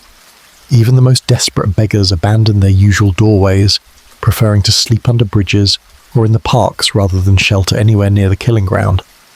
Those who lived in the area and could not easily relocate took their own precautions. Windows were bolted shut despite the November cold. Doors were barred with multiple locks and chains. Families gathered in their parlours after dark, keeping candles burning through the night, too frightened to sleep. Some hung religious icons in their windows: crosses, mezuzahs, passages from scripture copied onto paper and pasted to the glass. Others resorted to older protections, superstitions that predated Christianity: sprigs of rowan, circles of salt, iron horseshoes nailed above doorframes. The clergy were overwhelmed with requests for blessings and exorcisms. St. Olave's Church on Hart Street held special services every evening, the pews packed with frightened parishioners seeking divine protection. Father Edmund Hartley, the rector, found himself performing house blessings at all hours, walking through the homes of terrified families, sprinkling holy water, reciting prayers that seemed inadequate against whatever stalked the streets outside. The business community suffered. The shipping firms and insurance offices that made Fenchurch Street their headquarters saw their employees resign in droves, unwilling to work in buildings that might harbour invisible death. Lloyd's of London doubled the night watchman on duty and installed new locks on every door and window, though the death of James Thornton, himself a watchman, had demonstrated that such precautions were useless. The tea warehouses operated at reduced capacity, their owners unable to find porters willing to unload cargo after dark. Property values collapsed. Landlords found themselves unable to rent offices or residential quarters at any price. Some buildings stood entirely empty, their windows dark, their doors chained. There was talk of abandoning Fenchurch Street altogether, of relocating the commercial district to safer ground, though where one might find safety from something that appeared in fog and killed without touching its victims, no one could say. The fear spread beyond the immediate area. Residents of Cheapside and Cornhill, of Aldgate and Tower Hill, began to worry that the phantom might expand its hunting ground. Mothers kept their children indoors after dusk. Fathers carried weapons they barely knew how to use. The City of London, that monument to modernity and progress, regressed to a more primitive state, ruled by either superstition and dread. Inspector Abberline watched this transformation with growing despair. He had faced public panic before, during the Whitechapel murders as earlier that year, and had seen how fear could paralyse a community. But this was worse. The Ripper had at least been human, his crimes comprehensible within the framework of human depravity. The phantom was something else, something that violated the fundamental assumptions upon which society rested, the assumption that danger could be identified and avoided, that evil had a face and form, that death came through comprehensible means. Scotland Yard was under intense pressure to produce results. The Commissioner summoned Abberline daily, demanding progress reports, explanations, arrests. The newspapers published editorials questioning the competence of the police. Members of Parliament raised questions in the House of Commons. The Lord Mayor of London threatened to hire private detectives if Scotland Yard could not solve the case. But how did one solve the unsolvable? How did one catch something that left no evidence, no witnesses, no trail to follow? Abberline had deployed every resource at his disposal. Over 100 constables now patrolled the area each night, working in pairs and trios, maintaining constant vigilance. Plainclothes detectives mingled with the dwindling evening crowds, watching for anything suspicious. Medical experts continued to examine the bodies, searching for toxins or methods that might have been overlooked. Nothing produced results. The constables saw nothing but fog and empty streets. The detectives learned nothing useful. The medical examinations revealed only the same maddening absence of evidence, and the deaths continued with methodical regularity, one every 2 or 3 days, always in fog, always positioned, and with that same careful precision, always inexplicable. On the afternoon of November 21st, Abberline met with Dr. Cornelius Webb at the Professor's laboratory in Bloomsbury. The laboratory occupied the entire top floor of a narrow building near Russell Square, a vast open space filled with equipment that Abberline barely recognised. There were glass tubes and copper coils, zinc plates submerged in jars of acid, wire coils wrapped around iron bars, and instruments with needles that twitched and danced in response to invisible forces. Webb greeted Abberline warmly, as if they were old colleagues rather than a sceptical detective and an eccentric professor meeting for only the second time. He was dressed in the same green velvet jacket, now liberally stained with what appeared to be battery acid, and his white hair stood at even more improbable angles than before. "Inspector, I am delighted you decided to contact me. Please, come in. Mind the wires there, excellent. May I offer you tea? No? Very well, I understand you had an encounter with our phantom." Abberline had spent the past 2 days trying to convince himself that what he had experienced in the fog had been hallucination, exhaustion, a trick of light and shadow and overwrought nerves. But standing in Webb's laboratory, surrounded by instruments designed to measure the invisible and quantify the impossible, he found himself willing to speak truthfully. "I saw it," he said simply. "I stood within feet of it. It spoke to me." Webb's eyebrows rose. "Spoke? What did it say?" "Not yet." Abberline's voice was flat, controlled. 2 words. Not yet. The professor moved to a desk piled high with papers and began searching through them. "Fascinating. And you heard this vocalization audibly? Through the air?" "No, in my mind. As if the words formed directly in my consciousness without passing through my ears. Even more fascinating." Webb found what he was looking for, a leather-bound journal, and began making notes. Direct mental communication, that suggests a level of sophistication far beyond mere physical manifestation. "Tell me everything. The exact circumstances, the time, the weather conditions, your physical sensations." Abberline described the encounter in detail, the cold that intensified as he approached the figure, the sense of being examined, the absolute stillness that surrounded it, the way it vanished instantaneously. Webb listened intently, occasionally interrupting with questions about specific details. How long had the encounter lasted? What was the temperature? Had Abberline felt any tingling sensation, any prickling of the skin? What was the exact quality of the cold? Numbing, penetrating, localized? When Abberline finished, Webb sat back in his chair, his fingers steepled beneath his chin. "Inspector, I believe we are dealing with something that exists on the boundary between matter and energy, between the physical and the, for want of a better term, the ethereal. Consider, the fog provides moisture and electrical charge. The darkness provides cover and perhaps diminishes interference from sunlight. The victims show no signs of physical trauma because they are not being killed through physical means. Instead, their life force, the electrical impulses that animate the body, is somehow being interrupted or absorbed. You are describing something impossible. I am describing something we do not yet understand. There is a difference." Webb rose and began pacing, his hands gesturing as he spoke. "In my research, I have documented cases of electrical phenomena that defy current scientific explanation. Ball lightning that moves through walls, St. Elmo's fire that follows specific individuals, atmospheric disturbances that correlate with unexplained deaths. What if consciousness itself is a form of electrical energy? What if under certain conditions that energy can persist after physical death?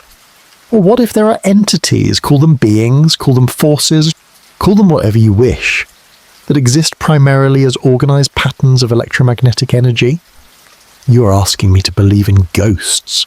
I am asking you to consider that the word ghost is simply a label we apply to phenomena we do not understand. The ancient Greeks believed thunder was Zeus's anger. Now we understand it as electrical discharge. Perhaps what we call ghosts are simply electromagnetic phenomena that interact with human consciousness in ways we have not yet learned to measure or explain." Abberline stood and walked to the window, looking out over the rooftops of Bloomsbury. The fog was beginning to gather in the streets below, the first tendrils of evening murk creeping through the city. In a few hours it would blanket Fenchurch Street once more, and someone else would die, arranged in a doorway like an offering. While he stood helpless, armed only with truncheons and whistles and methods designed to catch human criminals. "What do you propose?" he asked finally. Webb smiled. "I propose we go hunting, Inspector, tonight, with instruments that can detect and measure electromagnetic phenomena. If this phantom is indeed what I believe it to be, a coherent pattern of electromagnetic energy, then my equipment should be able to register its presence. We cannot see it with our eyes, but we may be able to see it through other means. And if we find it, if we detect this electromagnetic presence, what then? Then we learn, we observe, we gather data, and perhaps, if we are fortunate, we discover a way to disrupt or disperse it." The professor's expression grew serious. "I will not lie to you, Inspector. This is dangerous. If my theories are correct, direct contact with such an entity could be harmful or even fatal. The fact that it communicated with you suggests it has some form of consciousness, some capacity for choice. It chose not to harm you, but it did say not yet, which implies that circumstances might change. 8 people are dead, Webb. More will die tonight and tomorrow night, and every night until this is stopped. I will take any risk if it means preventing further deaths. Then we have an accord." Webb extended his hand and Abberline shook it. "I will gather my equipment and meet you at Fenchurch Street at sundown. We will set up instruments at strategic locations, and when the fog comes, we will be ready." As Abberline left the laboratory and made his way back to Scotland Yard, he felt something he had not experienced in weeks. Hope. It was fragile, uncertain, perhaps foolish, but it was better than the helpless frustration that had consumed him since William Harrow's body was discovered. The city around him was preparing for another night of fear. Shopkeepers were closing early, barring their doors and windows. Families were hurrying home before the fog descended. The streets were emptying as dusk approached, London transforming from a city of millions into a collection of isolated households, each locked behind their walls, praying that death would pass them by. But tonight, Abberline thought, someone would be watching. Someone would be waiting with instruments designed to pierce the veil between the visible and invisible. Tonight, the phantom would not hunt unopposed. Whether that would be enough remained to be seen, but it was a beginning, and beginnings, however small, were infinitely preferable to the terrible waiting that had defined the past 2 weeks. The fog came early that evening, rolling through the streets an hour before sunset. By the time darkness fell completely, Fenchurch Street had vanished beneath a blanket of grey murk so thick that the gas lamps were invisible beyond a radius of a few feet. And somewhere in that fog, the phantom stirred, hunting, watching, choosing its next victim with the careful deliberation of something that had all the time in the world and a purpose that no living soul could comprehend. The city held its breath and waited.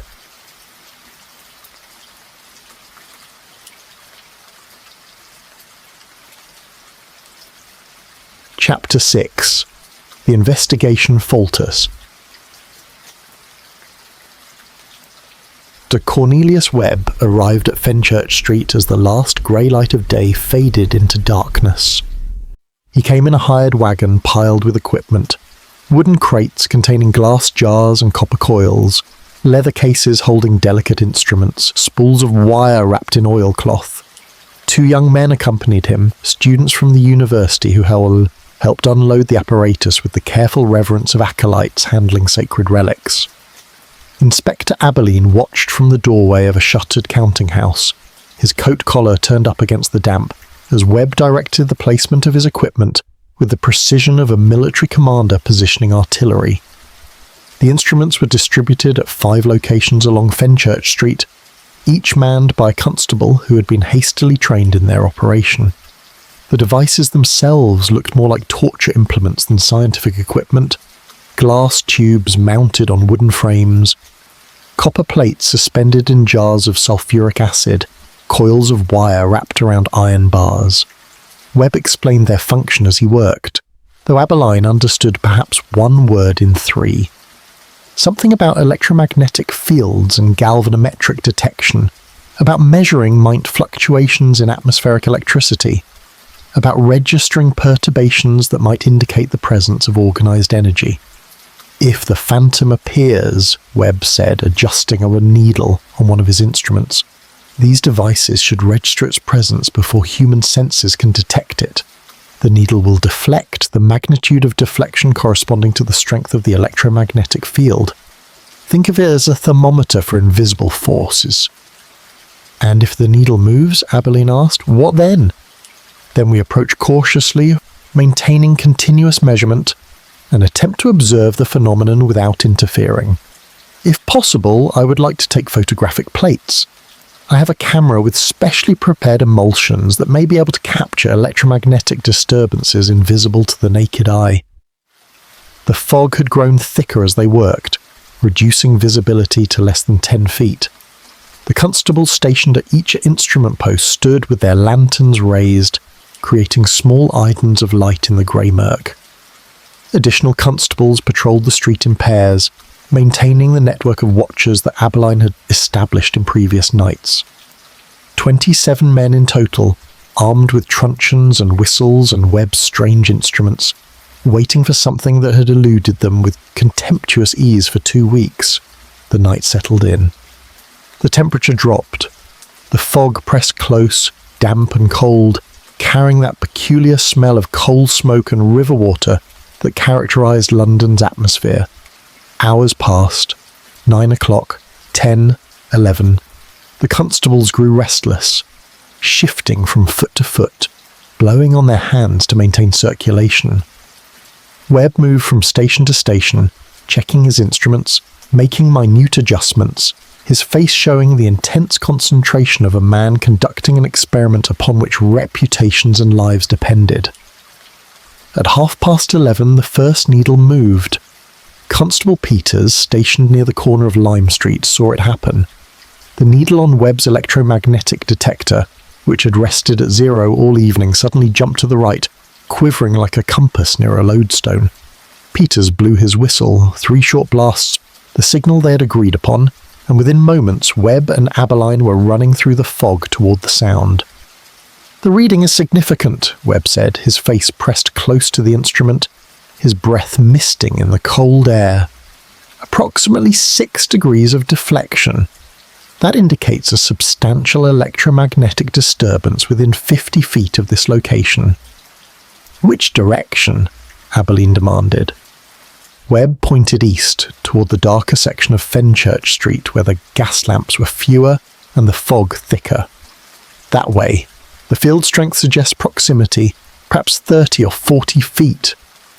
They advanced cautiously, Webb carrying a portable version of his detector, Abberline with his lantern raised and his free hand gripping his truncheon. Behind them came 6 constables, their weapons ready. Their breathing harsh in the muffled silence. The fog seemed to thicken with each step, pressing against their faces like wet wool, reducing the world to a radius of perhaps 6 feet. Webb stopped suddenly, holding up his hand. His portable detector was registering a strong reading, the needle swinging wildly. "It's here," he whispered. "Very close, within 10 feet." Abberline raised his lantern higher, turning in a slow circle. The light penetrated perhaps 8 feet before surrendering to the fog. He could see nothing, only grey murk and the vague shapes of his companions and the darker mass of buildings rising on either side of the street. And then the cold came. Not the ordinary cold of a November night, but that same profound chill that Abberline had felt during his first encounter. It seemed to emanate from a specific direction, directly ahead, in the centre of the street. The air grew heavy, oppressive, as if the fog itself had solidified into something denser and more substantial. "Do you feel that?" Peters whispered, his voice tight with fear. They all felt it, a pressure in the chest, a tightness in the throat, a sensation of being watched by something that existed just beyond the edge of perception. The constables drew closer together, forming a defensive cluster around Webb and his instruments. "The reading is extraordinary," Webb breathed, his eyes fixed on the wildly oscillating needle. 12 degrees, 15, 20. The electromagnetic field is intensifying. Something is drawing power from the atmosphere itself. And then they saw it, not clearly, not with the precision of ordinary sight, but as a disturbance in the fog itself, a darker density, a shape that was not quite shape, hovering perhaps 15 feet ahead of them. It was roughly human in outline, tall and still, but its edges seemed to blur and shift, as if it was not entirely present in the physical world. "My God," Abberline whispered. Webb was already setting up his camera, his hands working with practiced speed despite the cold and fear. The camera was mounted on a small tripod, its lens pointed toward the disturbance. "Hold perfectly still," he instructed. "Any movement will blur the image. I need 30 seconds of exposure." 30 seconds. Abberline counted them in his head, each one stretching into eternity. The shape in the fog remained motionless, watching them, if something without visible eyes could be said to watch. The cold intensified, until Abberline could no longer feel his fingers. His breath came in short, painful gasps. Beside him, Peters was praying under his breath, a continuous whispered litany that might have been the Lord's Prayer or simple repetition of a single plea for deliverance. 20 seconds, 25. The needle on Webb's detector had swung so far to the right that it pressed against the stop, unable to register higher readings. The professor was muttering to himself, a stream of numbers and observations that seemed to keep him grounded in scientific rationality, even as they faced something that defied all rational explanation. 30 seconds. Webb closed the camera's shutter. "Got it," he said. "Whatever that is, I have its image on. The figure moved. Not walking, not floating, but simply changing position instantaneously. One moment 15 feet away, the next directly before them, so close that Abberline could have reached out and touched it if he had possessed the courage or foolishness to try. Up close, it was worse than from a distance. The shape was vaguely human, but terribly wrong in ways that the eye struggled to interpret. Its surface, if it had a surface, seemed to ripple and shift like water disturbed by wind. Its extremities faded into the fog, suggesting not arms and legs, but tendrils or extensions that reached out into the surrounding atmosphere. and where its face should have been, there was only that same impenetrable shadow, a darkness that seemed to absorb light rather than simply existing in its absence. The cold became unbearable. Abberline felt his lungs seizing, felt his heart struggling to beat against the pressure that squeezed his chest. Beside him, one of the constables dropped to his knees, gasping for air. Webb's detector shattered, the needle flying off its mounting, the glass face cracking with a sound like a pistol shot. And then the figure spoke, or rather, words formed in Abberline's mind, as they had during that first encounter. But this time there were more than 2 words. This time there was a message. You interfere, you bring devices. You seek to measure what cannot be measured, to contain what cannot be contained. This is not your realm. This is the boundary, the threshold, the space between. Go back. Take your instruments of metal and glass and go back. Or join those who rest in doorways. The words carried weight, authority, and something else. A vast, inhuman patience. As if the speaker had existed for centuries and would exist for centuries more. Long after Abberline and Webb and every constable on Fenchurch Street had crumbled to dust. "We cannot let you kill," Abberline managed to say, though whether he spoke aloud or only in his mind he could not tell. "We cannot let you continue." Kill? You understand nothing. I do not kill. I release. I free them from the weight of flesh, the prison of bone and blood. They go willingly, peacefully into the next realm. You have seen their faces. Have they seemed to suffer? They are dead. They are transformed. Do you know what awaits on the other side of this threshold? Do you know what glories exist beyond the veil you call reality? I am a mercy, not a murderer. I am a door, not a destroyer. Then why? Webb interjected, his voice strained but steady. Why these people? Why here? Why now? There was a pause, a moment of consideration that seemed to stretch impossibly long. The figure remained motionless before them, its presence crushing, overwhelming, alien beyond anything they had prepared themselves to face. Because the door is open here, because the veil is thin in this place at this time, when the fog rises and the world grows quiet, because they feel my presence and wish to join me consciously or not. I call and they answer. I offer and they accept. Is that murder? Or is that simply choice? And then it was gone. Between one breath and the next, it vanished, leaving only fog and cold and the sound of men gasping for air as if they had been drowning and suddenly surfaced. The pressure lifted. The temperature began to rise. The instruments that had not shattered showed their needles swinging back to 0. Abberline found himself on his knees without remembering falling. His chest ached as if he had been running for miles. Beside him, Webb sat on the cobblestones, his face pale, his hand shaking as he tried to salvage what remained of his equipment. The constables were scattered across the street, some sitting, some standing bent over with hands on knees, all of them looking shattered and diminished. "Did you—" Abberline started, then had to pause to catch his breath. "Did you get the photograph?" Webb looked at the camera, still mounted on its tripod. "I hope so, but the exposure, when it moved closer, I fear the image may have been compromised. We shall see when I develop the plate." They gathered themselves slowly, checking on one another, confirming that no one was seriously injured. But injured they were, Abberline thought, in ways that had nothing to do with bruises or broken bones.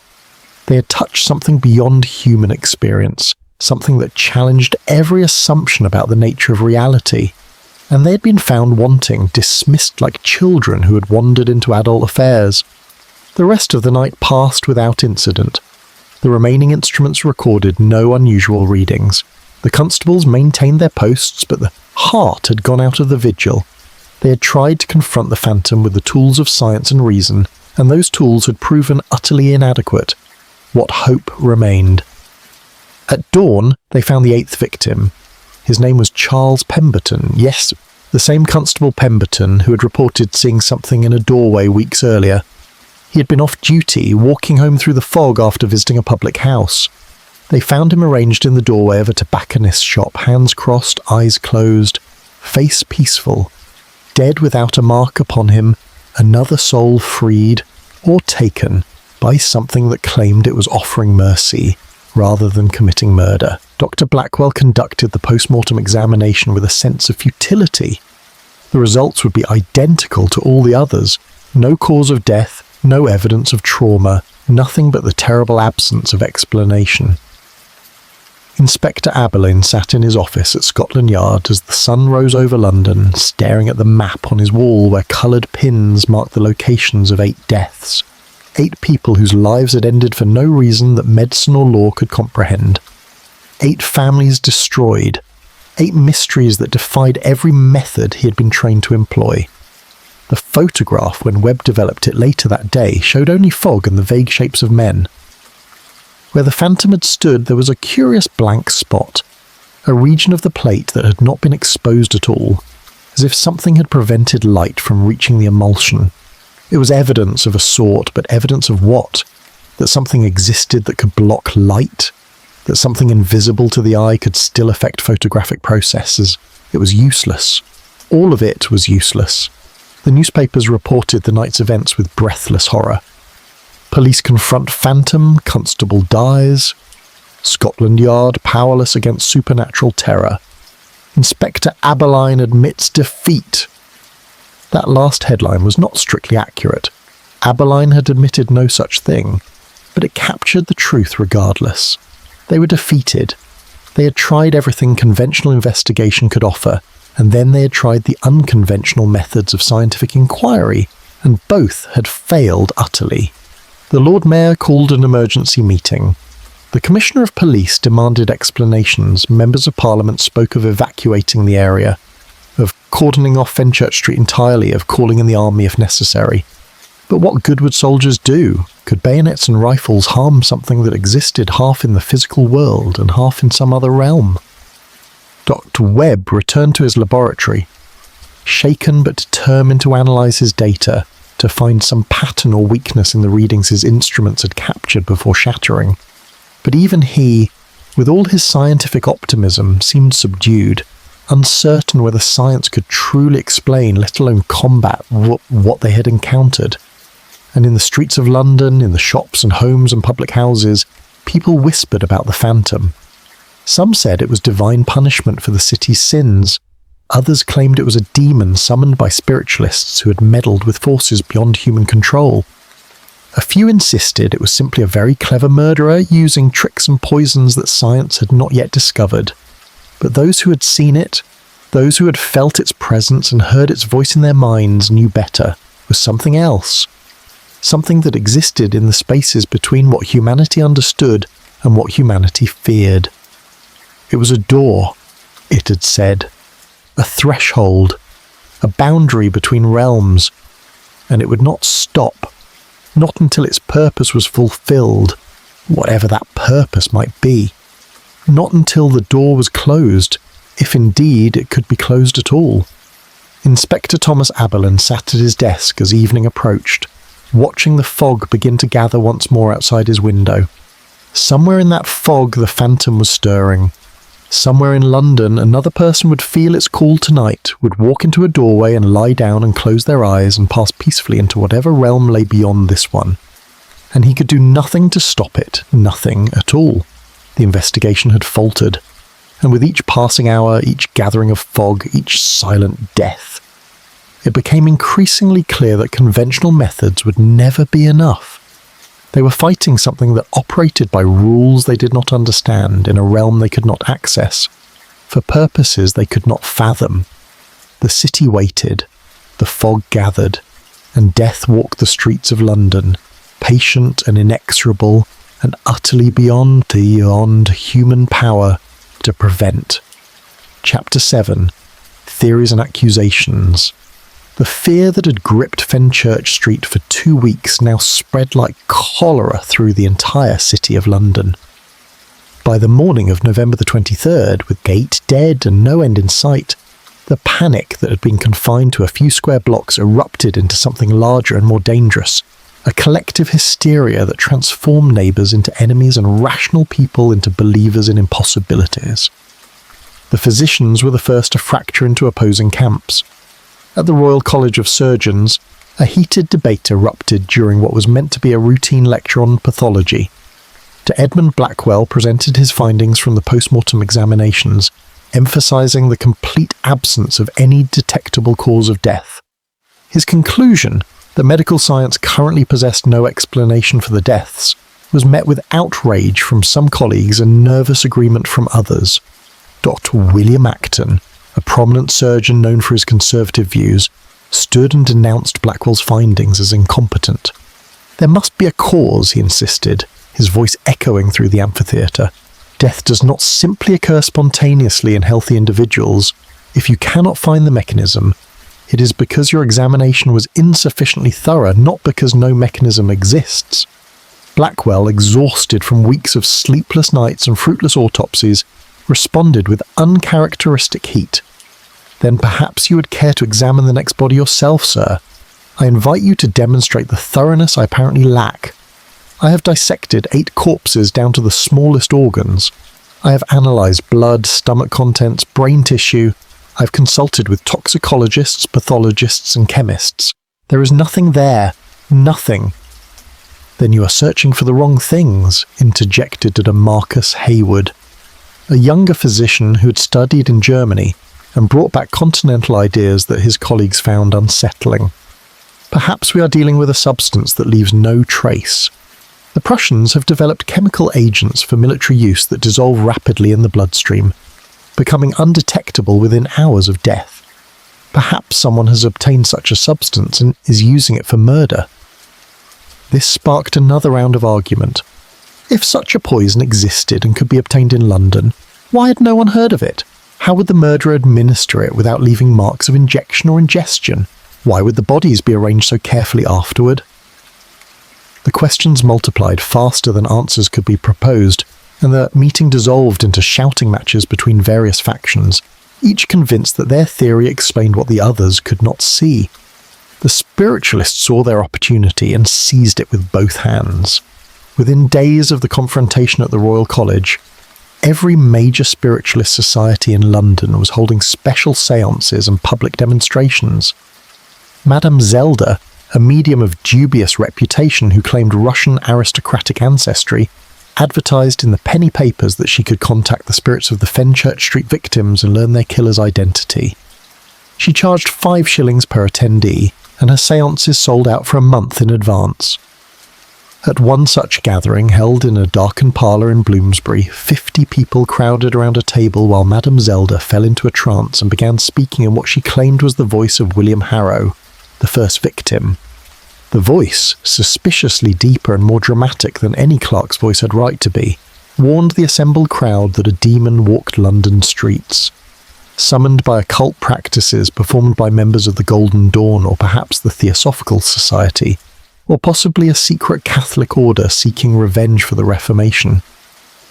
The specifics were vague, but the terror was real, and Madame Zelda's bank account grew substantially fatter. Other mediums claimed different revelations. The phantom was the ghost of a murdered prostitute seeking revenge. Or it was an elemental spirit, a creature of air and water given form by the peculiar atmospheric conditions of London's fog. Or it was the spirit of an ancient druid, awakened by construction work that had disturbed sacred ground. Or it was a tulpa, a thought form created accidentally by the collective fear of the populace, now sustained by that same fear and growing stronger with each passing day.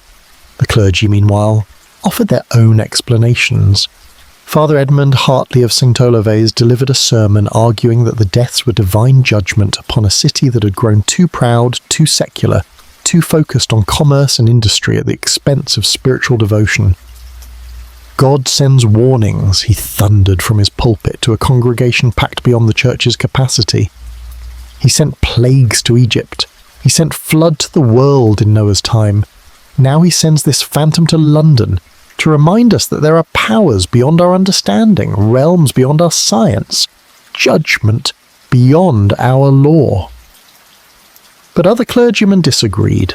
The Reverend Samuel Morrison, a Methodist minister known for progressive views, argued that the deaths were not supernatural at all, but rather the work of a particularly clever murderer who was exploiting superstition and fear to cover his tracks. "We live in an age of reason," he wrote in a pamphlet that sold thousands of copies. "We have trains and telegraphs, gaslighting and photography. Are we to abandon all this progress and return to medieval fears of demons and vengeful spirits? I say the killer is human, his methods are human, and human investigation will reveal him." The newspapers fed the controversy with carefully cultivated outrage. Each publication took a stance and defended it vigorously. The Times maintained skepticism about supernatural explanations while admitting that the deaths defied current medical understanding. The Morning Chronicle published interviews with witnesses who claimed to have seen the phantom, illustrating each account with lurid engravings. The Illustrated Police News ran a series of articles comparing the Fenchurch Street deaths to historical cases of supposed demonic possession and spectral murder. The most sensational theories appeared in the penny dreadfuls, those cheaply printed periodicals that catered to the working classes. One claimed the phantom was actually Jack the Ripper, transformed by occult means into a spirit that could kill without touching its victims. Another insisted the murders were committed by a mesmerist who could induce heart failure at a distance through the power of suggestion. A third proposed that the killer was using a newly invented electrical device, a weapon that discharged invisible bolts of lightning that stopped the heart without leaving marks. Within the maelstrom of conflicting theories and accusations, suspicion began to fall upon specific individuals. To Cornelius Webb, whose involvement in the investigation had been reported in the newspapers, found himself accused of being the murderer himself. Anonymous letters arrived at Scotland Yard claiming that Webb's experiments with electricity had opened a portal to demonic realms, that he was controlling the phantom through his instruments, that his offer to help was actually an attempt to cover his own guilt. Webb responded to these accusations with dignified silence publicly, but privately he confessed to Abberline his distress at being transformed overnight from respected professor to suspected murderer. "I have received death threats," he said, sitting in Abberline's office 3 days after their encounter with the phantom. "A stone was thrown through my laboratory window. One of my students was accosted on the street and called a devil worshipper. This is madness, Inspector. Sheer madness." But Webb was not the only target of suspicion. Sarah Wickham, the tobacconist in whose doorway William Harrow had been found, was accused by some of her neighbours of being a witch who had summoned the phantom through dark rituals. The fact that she lived alone, kept cats and grew herbs in window boxes was offered as evidence of her occult practices. A crowd gathered outside her shop one evening, demanding she leave the neighbourhood good. Only the intervention of constables prevented violence. Mary Kellaway, who had been the first to report seeing the figure in the fog, found herself similarly accused. Some said she'd invented the entire story to draw attention to herself. Others claimed she was in league with the phantom, serving as its eyes during daylight hours. Her husband, Robert, grew so angry at these accusations that he got into a fistfight with a man who called his wife a liar and a witch. Both men were arrested and spent a night in cells before being released with warnings. The foreign residents of the city, and there were many, for London's commercial district drew merchants and clerks from across Europe, became targets of particular suspicion. German bankers, French wine merchants, Italian importers, all found themselves viewed with distrust. Perhaps the killer was a foreigner using methods unknown to English science. Perhaps this was some continental devilry brought to London by those who did not share proper British scepticism. A Russian tea merchant named Dmitry Volkov was nearly lynched by a mob that decided his accent and unfamiliar religious practices made him a likely suspect. He was saved only when Abberline himself arrived with constables and escorted Volkov to safety. The inspector then spent an hour addressing the crowd, trying to convince them that vigilante justice would only make the situation worse, that the police were pursuing every lead, that patience and reason were required. But patience and reason were in short supply. The city was consuming itself with fear and suspicion, turning inward like an animal gnawing at its own trapped limb. Shop windows were broken, Fights erupted in public houses. Families stopped speaking to one another over disagreements about the phantom's nature and origin. The police were overwhelmed. Scotland Yard received hundreds of letters daily, each offering a theory or naming a suspect or demanding action. Constables spent more time preventing vigilante violence than actually investigating the deaths. Abberline's small team of detectives was stretched impossibly thin, trying to follow up on credible leads while dismissing the flood of false accusations and hysterical claims. On the evening of November the 25th, Abberline called another meeting at Scotland Yard. This time he invited not just his constables and medical examiners, but also representatives from other groups involved in the investigation, to Dr. Webb, Father Hartley, even Madame Zelda, though Abberline made clear he placed no stock in spiritualist nonsense. He wanted everyone in one room, wanted to hear all theories and evidence, wanted to find some thread of agreement that might lead to a solution. The meeting began at 7 o'clock and quickly devolved into chaos. Dr. Blackwell presented medical evidence. Dr. Acton disputed his findings. Father Hartley spoke of spiritual warfare. Reverend Morrison argued for rational investigation. Madame Zelda claimed she had communed with the victim's spirits and learned that the killer was a tall man with dark hair, a description so vague it could fit half the men in London. Dr. Webb attempted to explain electromagnetic theory and was shouted down by those who claimed science had already failed. Abberline let them argue for 20 minutes before calling for order. "Enough," he said, his voice cutting through the noise. "We are achieving nothing. 8 people are dead. More will die unless we stop this thing, whether it is man or spirit or something else entirely. I need practical suggestions. I need methods we can implement tonight, tomorrow, next week. Theories are useless unless they lead to action." "Then let me make a practical suggestion," said Dr. Acton. "Post constables inside the doorways where victims have been found. If the killer returns to the same locations, we will catch him." "We have tried that," Abberline replied. "Constables have been stationed throughout the area for 2 weeks. The killer, or the phantom, call it what you will, simply chooses different doorways. Then post constables in every doorway in the district. We do not have enough men. There are over 200 doorways within the relevant area." Father Hartley spoke up. "What if we blessed the doorways, performed exorcisms at each location? If this is indeed a demonic entity, holy water and prayer might offer protection." "And if it is not," challenged Reverend Morrison, "if it is simply a murderer, we will have wasted time on superstitious ritual while he continues killing." "Your skepticism is noted, Reverend," Hartley replied coldly, "but I notice your rational methods have produced no results either." The meeting continued in this vein for 2 more hours, producing nothing but frustration and increasingly sharp exchanges. When it finally ended near midnight, Abberline felt more defeated than before. They had no unified theory, no agreed-upon method, no plan of action that satisfied everyone. They were fragmented, working at cross purposes, each faction convinced that their approach was correct, and all others were dangerously misguided. As the participants filed out of the conference room, de Webb lingered behind. He approached Abberline's desk, his expression troubled. "Inspector, I've been analysing the data from our encounter 3 nights ago. The electromagnetic readings, the temperature fluctuations, the effects on photographic emulsion, and I have reached a conclusion that troubles me deeply." "What conclusion?" "That we cannot fight this thing. Not with current technology, not with current understanding. It exists in a realm we barely comprehend, operating by principles we have not yet discovered. Our instruments can detect it, but they cannot harm it. Our weapons are useless against something that is not entirely physical." Webb paused, choosing his words carefully. "I think the Phantom was telling the truth when it claimed to be offering mercy rather than committing murder.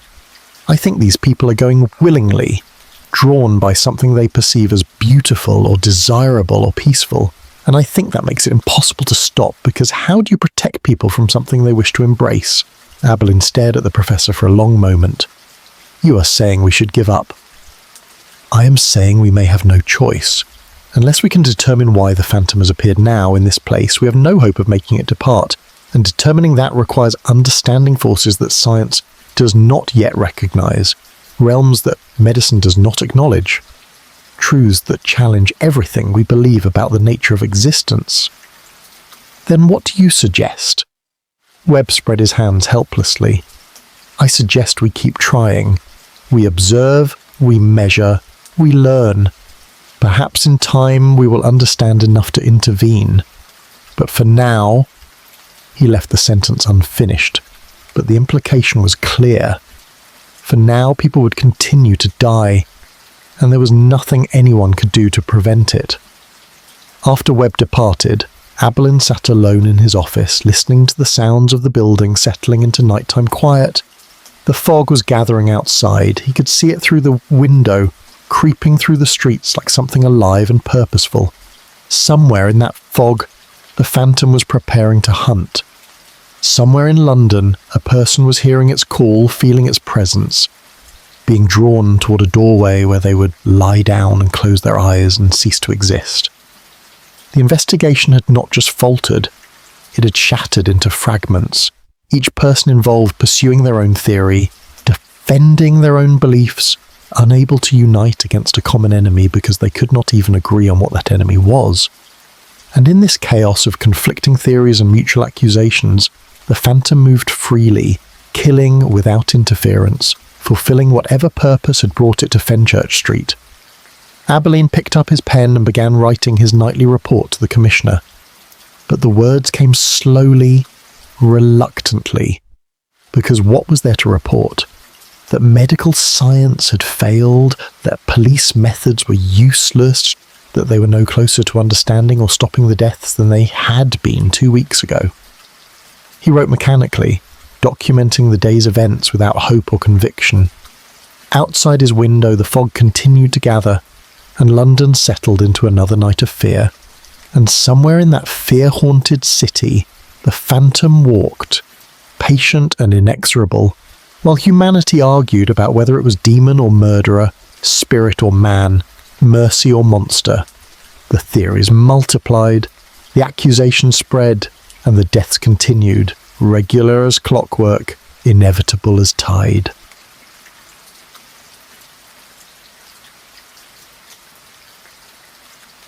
Chapter 8. The Vigil. Inspector Thomas Abberline had not slept in his own bed for 4 days. He had taken to spending nights at Scotland Yard, dozing fitfully in his office chair between patrols of Fenchurch Street, too exhausted to make the journey home and too driven to rest properly. His wife sent messages asking when he would return. He sent back brief notes promising to come home soon, knowing he was lying, knowing that he could not abandon his post while people continued to die under his watch. On the evening of November the 27th, 19 days after William Harrow's body had been discovered, Abberline made a decision that would have seemed mad to him mere weeks ago. He would spend the entire night alone on Fenchurch Street, without constables, without de Webb's instruments, without any of the protections or precautions that had proven useless anyway. He would walk the fog-shrouded streets as the phantom's victims had walked them, making himself available, making himself vulnerable, offering himself as bait or witness or sacrifice, whatever was required to finally understand what haunted these streets. He told no one of his plan. His superiors would have forbidden it. His colleagues would have called him suicidal. Dr. Webb would have protested that such an encounter might prove fatal, that the phantom had warned them explicitly about interference. But Abberline no longer cared about warnings or protocols or the possibility of death. 8 people had died on his watch, their deaths unsolved and perhaps unsolvable through conventional means. If he must step beyond convention, beyond reason, beyond the boundaries of proper police procedure, then so be it. He prepared carefully for his vigil. He wore no uniform, only ordinary street clothes, a wool coat, a scarf, a hat pulled low.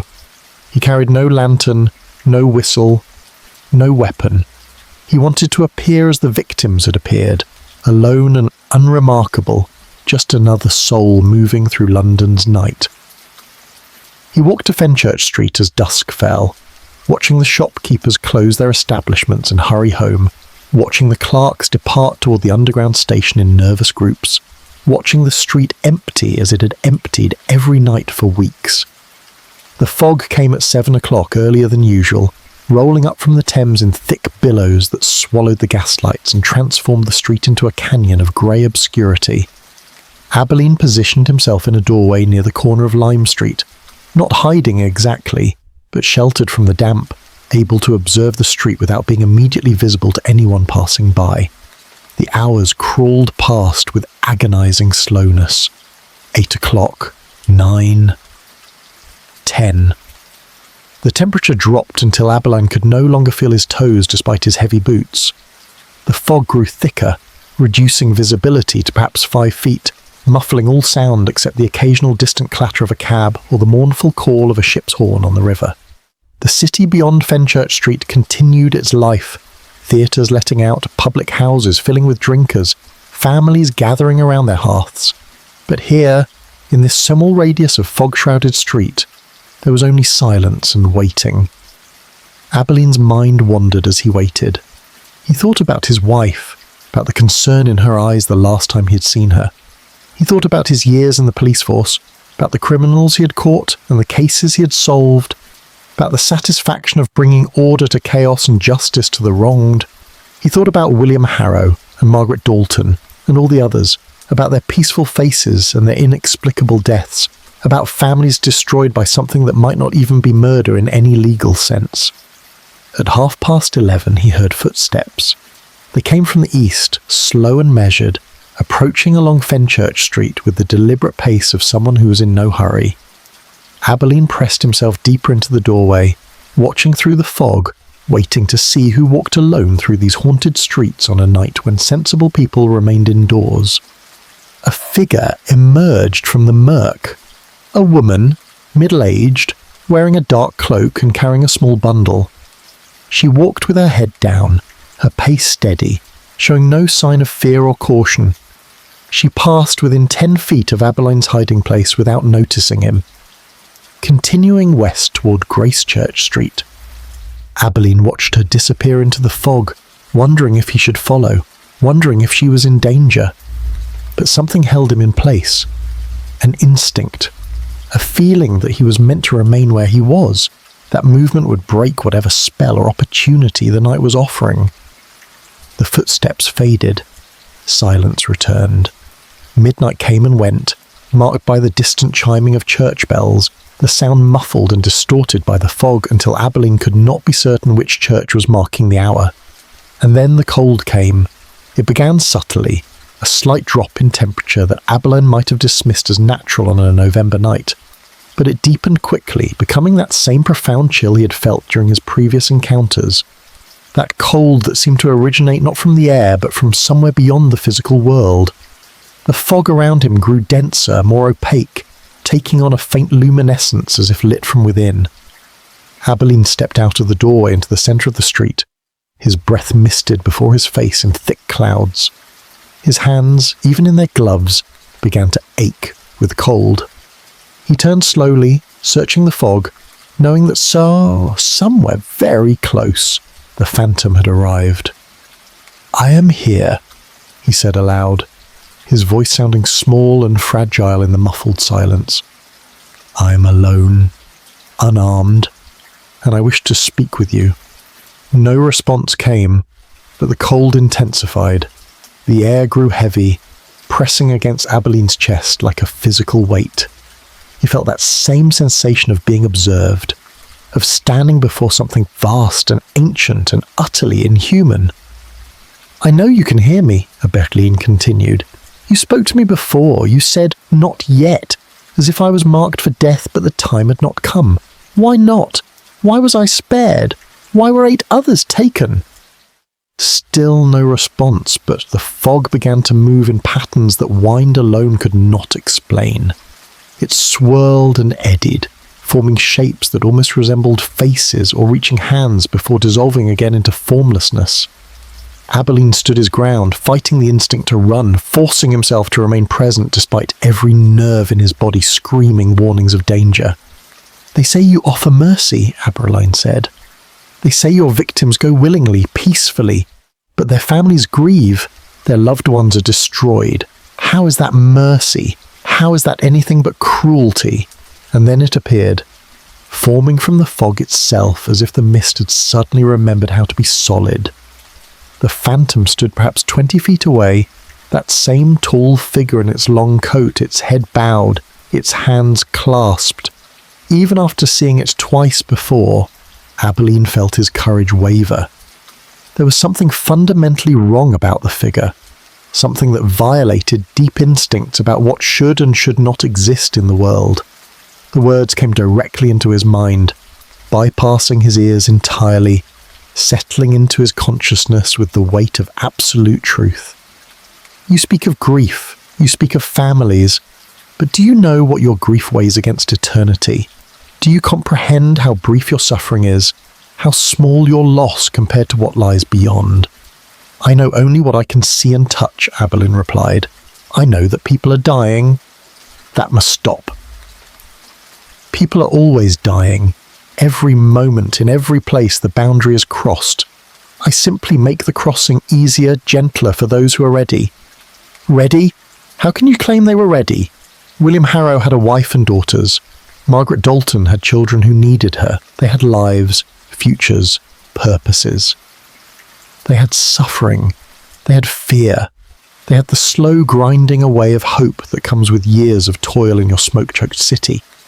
I felt their exhaustion, their quiet desperation, their wish, unspoken even to themselves, for release.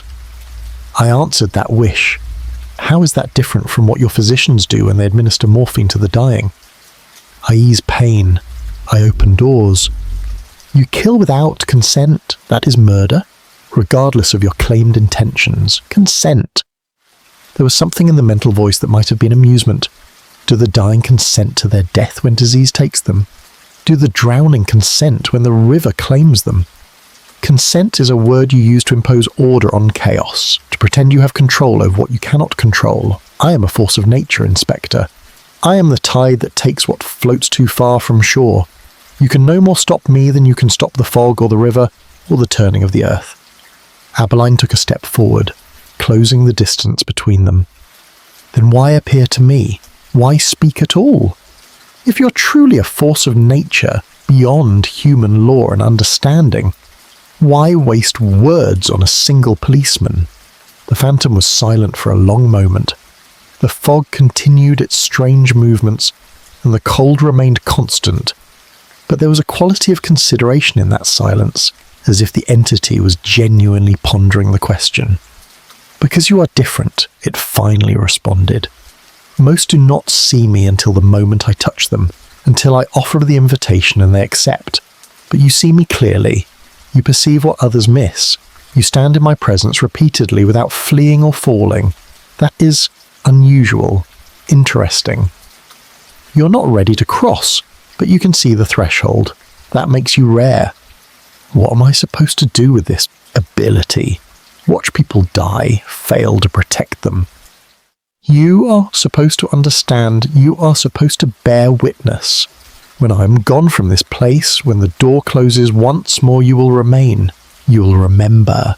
You will know that there are realms beyond your science, truths beyond your law, mercies that look like murder to those who cannot see past the veil. How long, Abberline demanded. How many more will you take? Until the door closes, until the alignment passes, until the fog no longer carries the proper resonance and I can no longer manifest in this place. Days, perhaps, or weeks. The boundary fluctuates. I do not control it any more than you control the tides. Give me something, Abberline said, and was surprised to hear pleading in his own voice. Give me some way to protect them, to warn those who are at risk.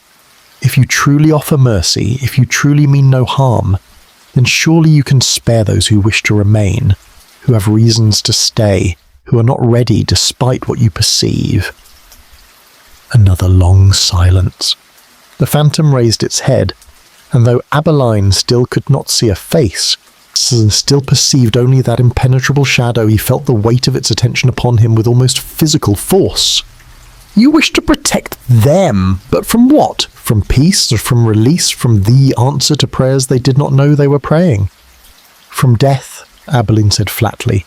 From ending before their time. Time. Another word you used to impose order on chaos. Their time was when I found them, when they heard my call and answered. But very well. You want a warning, a sign, a method of protection.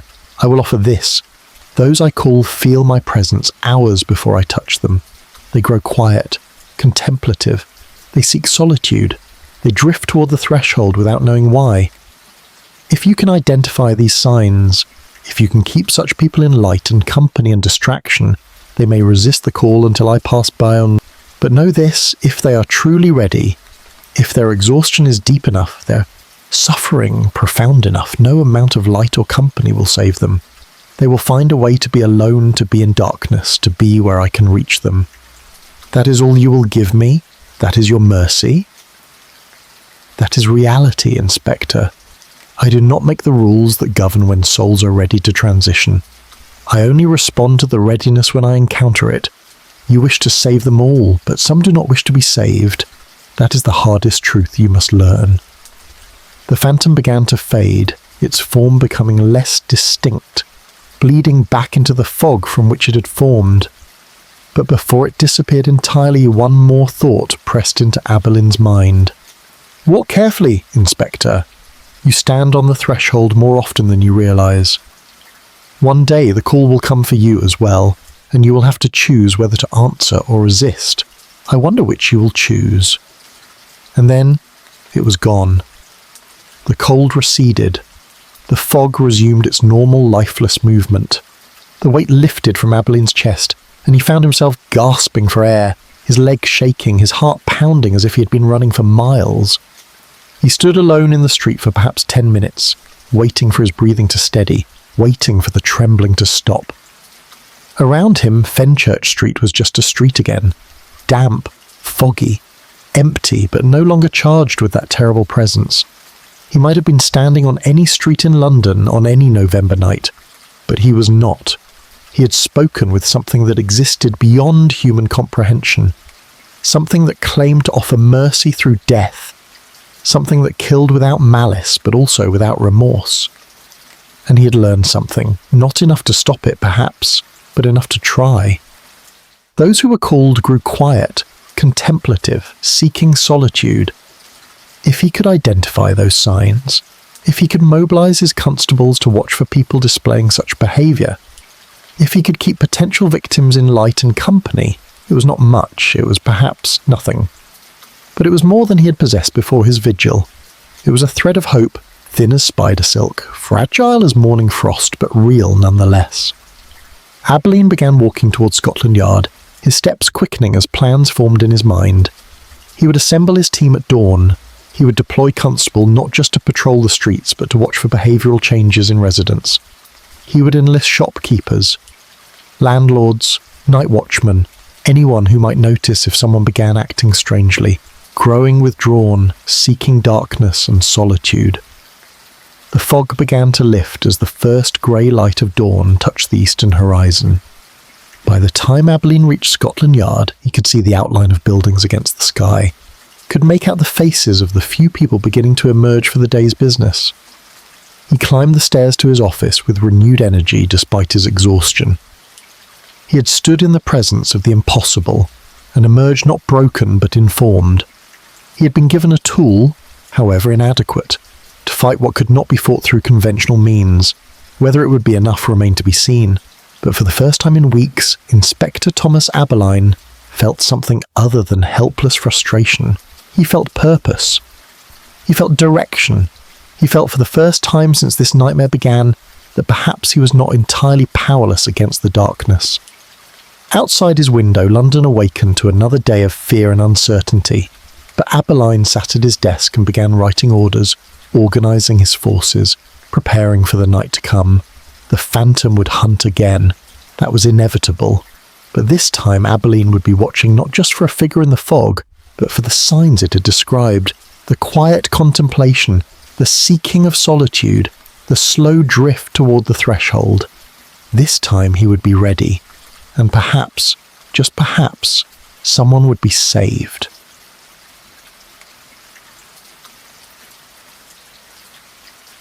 Chapter 9. The Final Appearance. The morning of December the 23rd arrived cold and clear, the first day in weeks without fog. The sun rose over London in a pale winter sky, illuminating a city transformed by 5 weeks of terror. Fenchurch Street, once the beating heart of commercial London, now stood half abandoned. Shops remained shuttered even into daylight. The counting houses operated with skeleton staffs. The tea warehouses sat nearly empty, their business relocated to safer districts. The street had become a monument to fear, a place that people avoided even when the sun shone and visibility stretched for miles. 15 people had died since William Harrow's body was discovered on the 7th of November. 15 souls found arranged in doorways, their faces peaceful, their bodies unmarked, their deaths inexplicable. Despite Abberline's efforts following his midnight encounter with the Phantom, despite the vigilance of constables watching for behavioural changes, despite the desperate attempts of families to keep their loved ones in light and company, the deaths had continued with terrible regularity. But something had changed. The pattern, so consistent for 5 weeks, had begun to waver. The intervals between deaths had lengthened. 3 days, then 4, then 5. The last victim had been found on December 18th, 5 days ago. Since then, nothing. No bodies in doorways. No encounters with the figure in fog. No reports of that profound cold or oppressive presence. At Scotland Yard, there was cautious, unspoken hope that perhaps it was over, that the door, as the Phantom had called it, had finally closed, that whatever alignment or atmospheric condition had allowed the entity to manifest had passed, and London could begin to heal. Inspector Thomas Abberline did not share this optimism. He sat in his office on the morning of December the 23rd, staring at the map on his wall, where 15 coloured pins marked 15 deaths, and felt the weight of unfinished business pressing upon him. The Phantom had warned him that it would remain until the door closed. 5 days of silence did not necessarily mean closure. It might mean pause. It might mean gathering strength. It might mean nothing at all. He had aged 10 years in 5 weeks. His face was gaunt, his eyes sunken, his hands developing a slight tremor that no amount of rest seemed to cure. His wife had stopped sending messages asking when he would return home. She had come to Scotland Yard herself 3 days ago, had looked at him with eyes full of concern and sadness, and had told him that he was destroying himself, that we needed to sleep, to eat properly, to remember that he was human and had limits. He had promised to come home soon. Another lie. How could he rest while the Phantom might still be out there, while the door might still be open, while another life might be claimed in the night? Dr. Webb visited him late that afternoon, as the winter sun was setting, and the first hints of evening fog began to gather in the streets below. The professor looked nearly as haggard as Abberline, his white hair more dishevelled than usual, his eccentric clothing rumpled and stained. He had spent the past weeks taking measurements throughout the city, documenting electromagnetic fluctuations, atmospheric conditions, temperature variations, gathering data that might help explain what they had witnessed, even if explanation came too late to prevent the deaths. "Inspector," Webb said, settling into the chair across from Abberline's desk without invitation, a familiar ritual by now. "I have analysed 5 weeks of data. I have consulted with colleagues into natural philosophy and meteorology in fields so obscure they barely have names, and I have reached a conclusion, which is that we witnessed something truly unprecedented. The electromagnetic signatures I recorded during our encounter, they do not match any known natural phenomenon. The fog alone cannot explain them, nor can atmospheric electricity or unusual weather patterns or any conventional source. Whatever the Phantom was, it represented a genuine anomaly, something that exists at the intersection of matter and consciousness, energy and awareness. Was, Abberline repeated. "You speak in past tense." "Because I believe it has departed. Look at my data from the past 5 days. Webb produced a sheaf of papers covered in graphs and numerical notations. The electromagnetic readings have returned to normal levels. The atmospheric conditions no longer show the unusual perturbations that characterized the previous weeks. Whatever door was open has closed, Inspector. The threshold is sealed. You're certain? As certain as science can be about something that defies scientific understanding. Yes. Abberline wanted to believe it, wanted to accept that the nightmare was over, that he could finally rest, that no more families would be destroyed by incomprehensible loss. But something nagged at him. Some instinct developed over decades of police work that whispered not yet, not quite, wait. What if you are wrong, Yarrow? He asked quietly. Webb met his gaze steadily. Then someone else will die tonight, and my theories will be proven inadequate. But Inspector, you cannot maintain this vigil forever. You are exhausted. You are ill, though you refuse to admit it. You have done everything humanly possible. If the Phantom returns despite your efforts, despite the clear evidence that conditions have changed, then it is beyond any power to prevent. You must accept that. I accept nothing until I'm certain no more lives are at risk. Then you will never accept it. There are no certainties, only probabilities. And the probability that the manifestations have ceased is very high. Webb leaned forward. Go home, Inspector. Sleep in your own bed, see your wife, eat a proper meal. Give yourself permission to be human again. After Webb departed, Abberline sat alone as darkness fell completely over London. The fog was gathering, he could see it through his window, but it seemed thinner than in previous weeks, less substantial, more like ordinary evening mist than that yellow-grey murk that had characterised November. Perhaps Webb was right. Perhaps it was truly over. But still he could not bring himself to leave. He remained at his desk as the hours passed, listening to Scotland Yard settle into its nighttime rhythm, watching the fog drift through the streets outside, waiting. At 9:30, a constable burst into his office, breathless and wide-eyed. Inspector, you must come quickly. There are reports, multiple reports, of the figure being seen on Fenchurch Street, not just one sighting, but 7 different witnesses, all within the past 10 minutes. It is appearing simultaneously at different locations. Abberline was on his feet and reaching for his coat before the constable finished speaking. Simultaneously at different locations. And that was impossible, unless... He ran through the corridors of Scotland Yard and out into the street, the constable struggling to keep pace. Other officers joined them as word spread, until a dozen men were running through the fog toward Fenchurch Street, their boots echoing on cobblestones, their breaths misting in the cold air. They reached Fenchurch Street to find it in chaos. People had emerged from buildings despite the late hour, despite the fog, drawn by sightings of the Phantom appearing in multiple locations simultaneously. A clerk named Dobson stood on the corner of Lime Street, gesturing wildly as he described seeing the figure outside the tea warehouse. A night watchman at Lloyd's reported seeing it near the entrance to his building at precisely the same moment. A charwoman claimed it had appeared before her at the corner of Philpot Lane. All described the same tall figure in a long coat, the same bowed head, the same sense of profound cold and weight. It is impossible, one of the constables muttered. It cannot be in 7 places at once. But Abberline understood. This was not 7 separate manifestations. This was one presence, grown so powerful, so completely manifest, that it could project itself across a wide area simultaneously. The door, far from closing, had opened wider than ever, and tonight something significant was going to occur. Clear the street, Abberline ordered. Get everyone indoors. No one should be out in this fog. But even as his constables began trying to shepherd witnesses and curious onlookers towards safety, Abberline felt the cold descending, not localised this time, not emanating from a specific direction, but everywhere at once, as if the entire street had suddenly dropped 20 degrees. The fog began to glow with that faint inner luminescence, and the air grew heavy, oppressive, charged with presence. And then they appeared.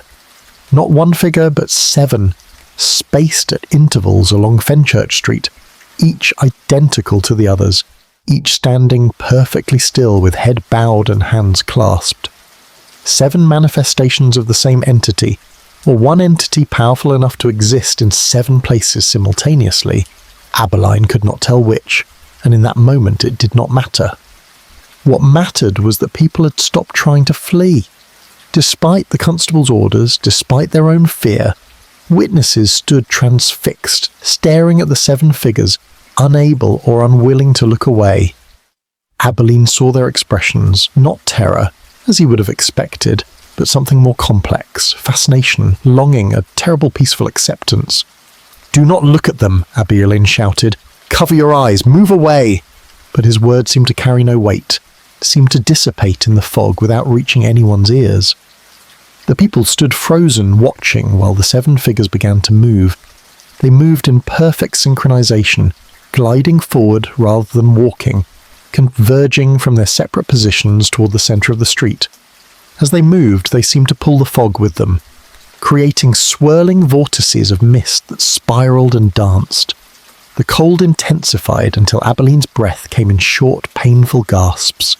The 7 figures merged as they met, flowing together like water, combining into a single massive presence that stood at least 12 feet tall, its form less human now, more elemental, a column of darkness and fog and impossible geometry that towered over the assembled humans like a monument or a judgment. And then it spoke. Not into individual minds this time, but into all minds simultaneously. A voice that seemed to come from the earth and sky and fog itself. "The door is closing. This is the final crossing. All who hear my call, all who are ready, come now. This offer will not be made again." Abberline felt the pull of that voice, felt something within him responding despite his will, despite his desire to resist. It would be so easy, he realized, so easy to simply walk forward, to accept what was being offered, to let go of exhaustion and frustration and the weight of impossible responsibility. The phantom promised peace, it promised release, it promised an end to suffering. But he thought of his wife waiting at home. He thought of the 15 people who had died, of their family's grief. He thought of his duty, his oath, the promise he had made to protect the living, even when the dead seemed to offer something better.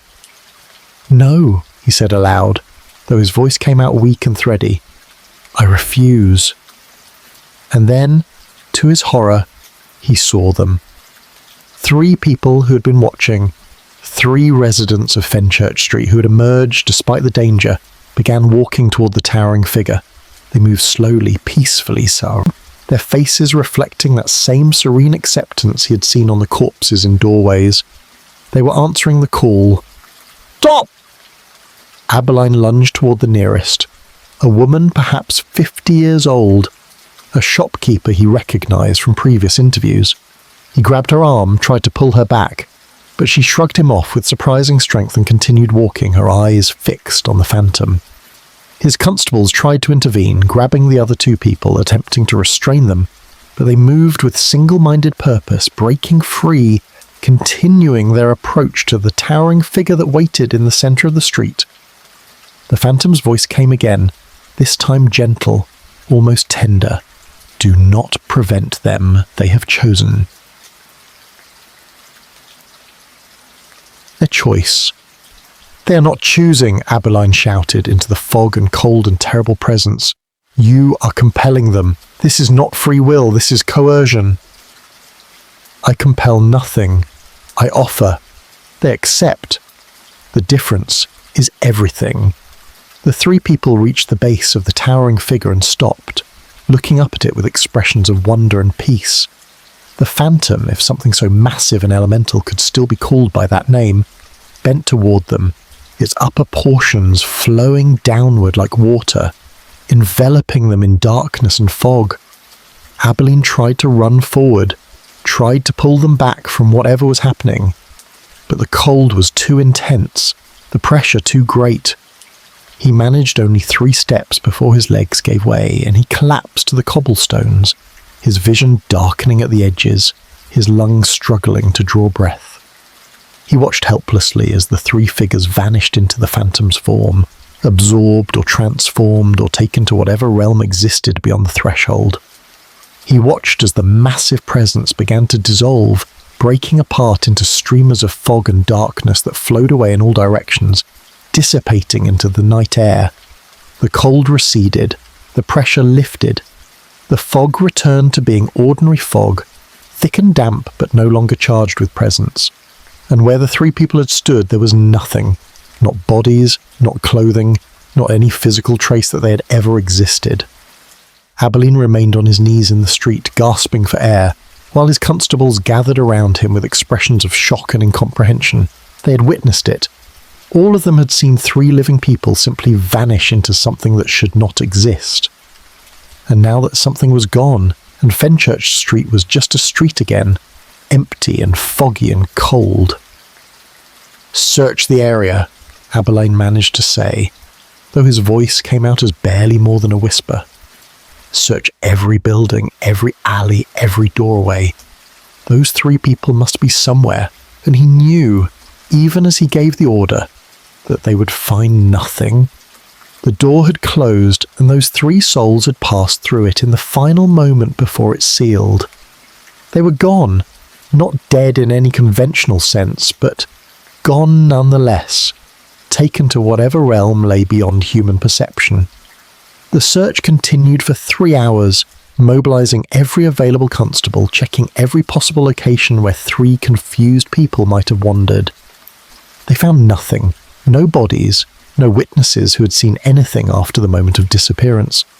No evidence that the three people, Emma Hartwell, the shopkeeper, Thomas Mitchell, a clerk, and Sarah Price, a widow, had ever existed beyond that final moment on Fenchurch Street.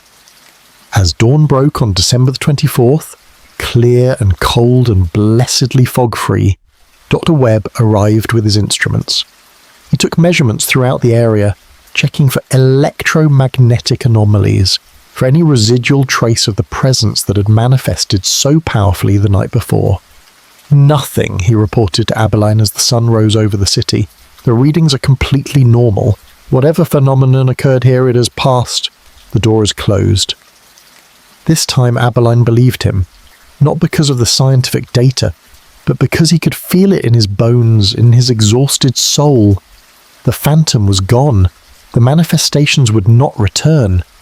The 5-week nightmare that had begun with William Harrow's inexplicable death had ended with three people vanishing into something that existed beyond the boundaries of the known world. 18 victims in total, if one counted the final 3. Or was it 18 people freed from suffering, as the phantom claimed? Abberline no longer knew what to believe. He knew only that it was over, that he had survived when others had not, and that he would carry the memory of what he had witnessed for the remainder of his days. He went home, finally, as the sun climbed higher and the fog burned away completely and London emerged into a clear winter morning. His wife met him at the door, took one look at his haggard face and trembling hands, and simply held him without asking questions. He stood in her embrace and allowed himself, for the first time in 5 weeks, to feel the full weight of what he had experienced. The newspapers would report that 3 people had disappeared on Fenchurch Street on the night of December the 23rd. They would speculate about kidnapping, about conspiracy, about secret societies and supernatural interventions. But they would never know the truth, because the truth was beyond their capacity to believe or accept. Inspector Thomas Abberline knew the truth. He had spoken with the phantom, had witnessed its final manifestation, had watched 3 souls walk willingly into darkness. And he would carry that knowledge in silence, because who would believe him? Who could accept that death walked London's streets offering what it claimed was mercy? Who would understand that the boundary between life and whatever lay beyond was thinner than anyone suspected, and that sometimes that boundary opened and things passed through in both directions? The door was closed now, but Abberline understood, with the certainty that came from experience rather than theory, that it would open again. Perhaps not in his lifetime, perhaps not in London, but somewhere, sometime when conditions aligned and the veil grew thin, the phantom, or something like it, would return, and humanity, with all its science and reason and certainty, would be just as helpless against it as they had been on Fenchurch Street in November and December of 1888. Chapter 10. The Silence After. The winter of 1889 was the coldest London had endured in a generation. Snow fell in January and did not melt until March, blanketing the city in white that quickly turned to grey slush in the streets. The Thames froze at its edges, and families burned whatever they could find to keep warm in cramped tenements, where frost formed on the inside of windows. It was a winter that seemed determined to test the endurance of everyone who lived through it, as if the city itself was undergoing some trial or purgation. Fenchurch Street remained mostly abandoned, even as the weeks passed and no new deaths occurred, even as the newspapers moved on to other stories and the public panic gradually subsided. The commercial heart of the city did not recover. The buildings stood empty, their windows dark, their doorways chained. A few shops reopened in February, their proprietors driven by economic necessity rather than any belief that the danger had truly passed. But foot traffic remained sparse. People avoided the street if they could, taking longer routes to their destinations, preferring the crowded discomfort of alternate paths to the eerie emptiness of Fenchurch Street. The official investigation concluded in mid-January. Inspector Thomas Abberline submitted a final report to the Commissioner of Police that was a masterpiece of careful omission. He documented 15 confirmed deaths occurring between November the 7th and December 18th, noting that all victims died of undetermined causes with no evidence of foul play. He reported the disappearance of 3 additional persons on December the 23rd, their whereabouts unknown, their fate uncertain. He detailed the deployment of constabulary resources, the consultation with medical experts, the various theories proposed and investigated. What he did not include was any mention of the phantom itself. He did not describe his conversations with the entity, did not reference the multiple witnesses who had seen the figure in the fog, did not attempt to explain the simultaneous manifestations or the final vanishing. Those details remained in his private notes, locked in a drawer of his desk at home, written in a hand that grew increasingly unsteady as exhaustion and doubt fought for control of his pen. The Commissioner read the report, asked a few perfunctory questions, and filed it away with visible relief. The case was closed, its mysteries unsolved, but no longer urgent. London had moved on, and so must the Metropolitan Police. But Abberline had not moved on, could not move on. He returned to his regular duties at Scotland Yard, investigating burglaries and assaults and the ordinary crimes that filled the days of a London detective. He wrote reports, testified in court, supervised constables. He performed his work with mechanical efficiency, his reputation intact, his career undamaged by the failure to solve the Fenchurch Street deaths. Yet something fundamental had changed within him. His colleagues noticed it first, a distance in his eyes, a hesitation in his manner, as if part of his attention was always elsewhere. His wife noticed it too, the way he would stand at windows in the evening, staring out at gathering fog with an expression she could not read, the way he startled at unexpected sounds, the way he avoided certain streets, the way he would sometimes wake in the night and sit at the kitchen table until dawn, drinking tea that had long since gone cold. Dr. Cornelius Webb fared little better. The professor returned to his laboratory and his teaching, but his research had taken a darker turn. He became obsessed with documenting cases of unexplained deaths, with collecting accounts of supernatural manifestations, with building a catalogue of incidents that defied scientific explanation.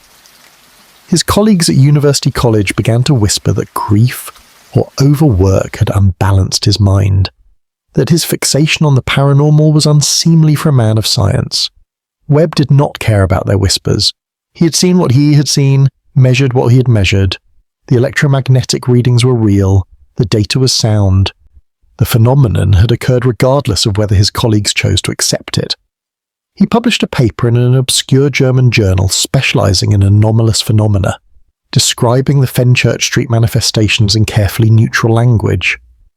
The paper was largely ignored, dismissed as the ravings of an elderly academic who had spent too much time inhaling chemical fumes.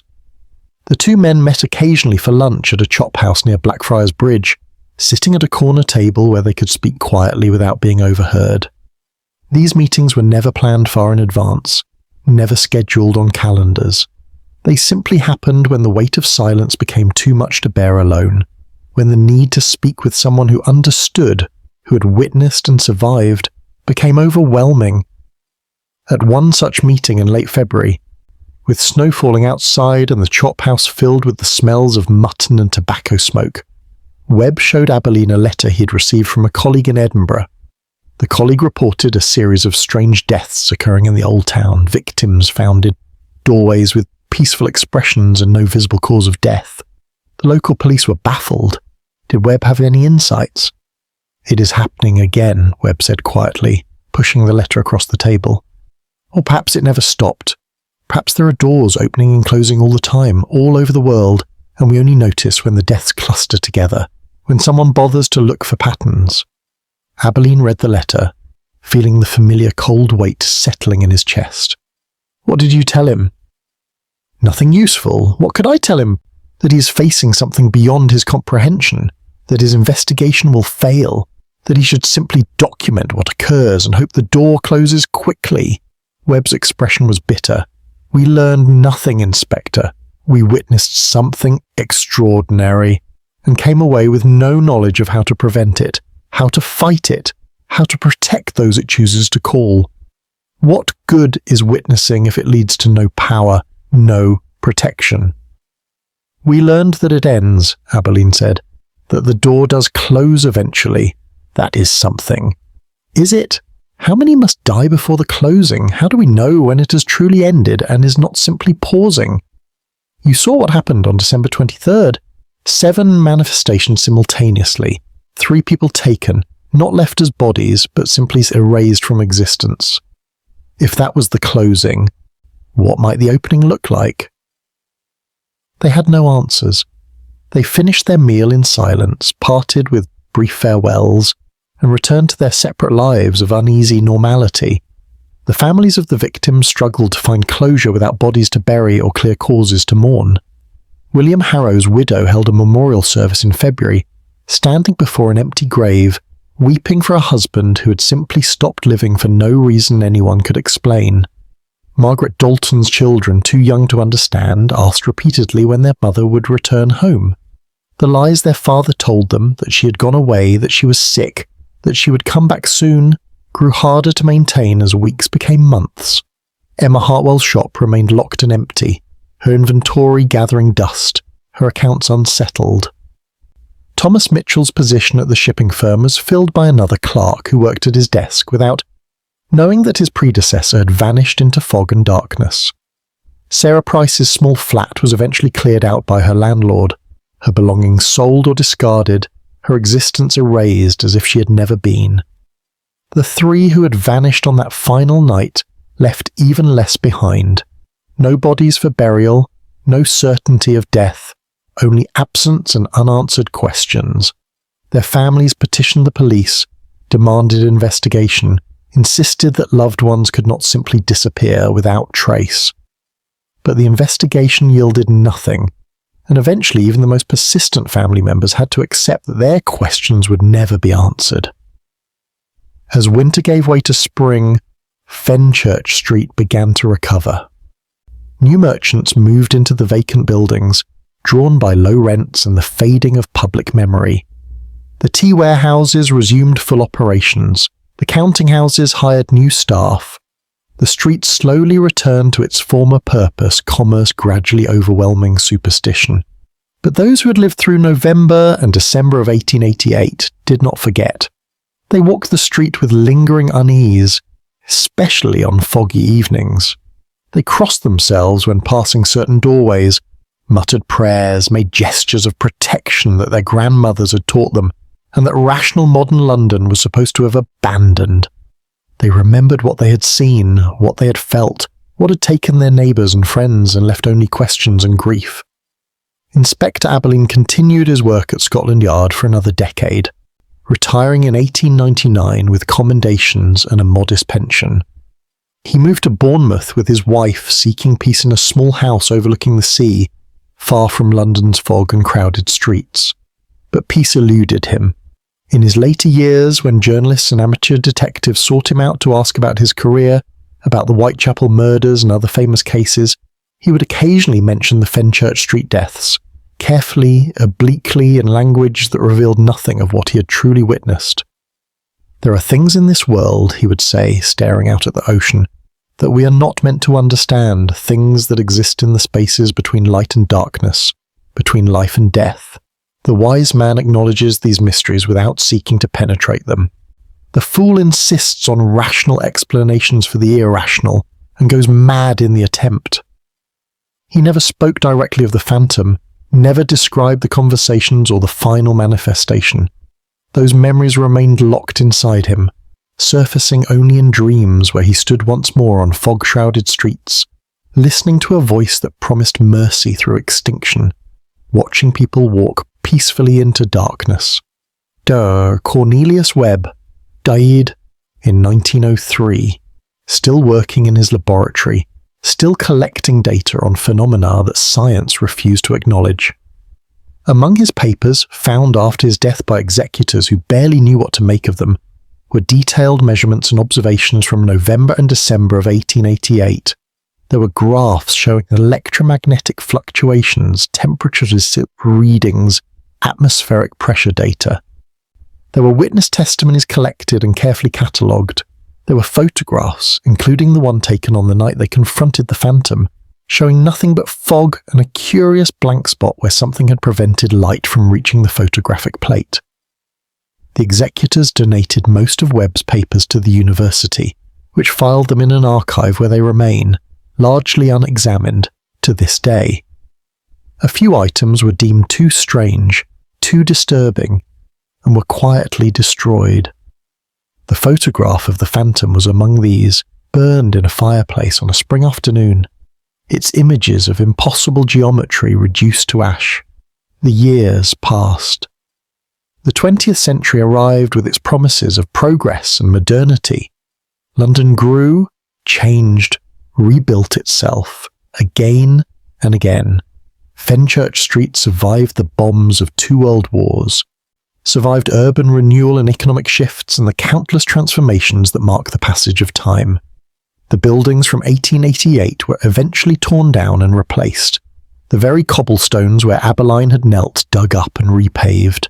The doorways where bodies had been found, sealed or demolished, or so altered that no trace of their original form remained. But the memory persisted in whispers and fragments.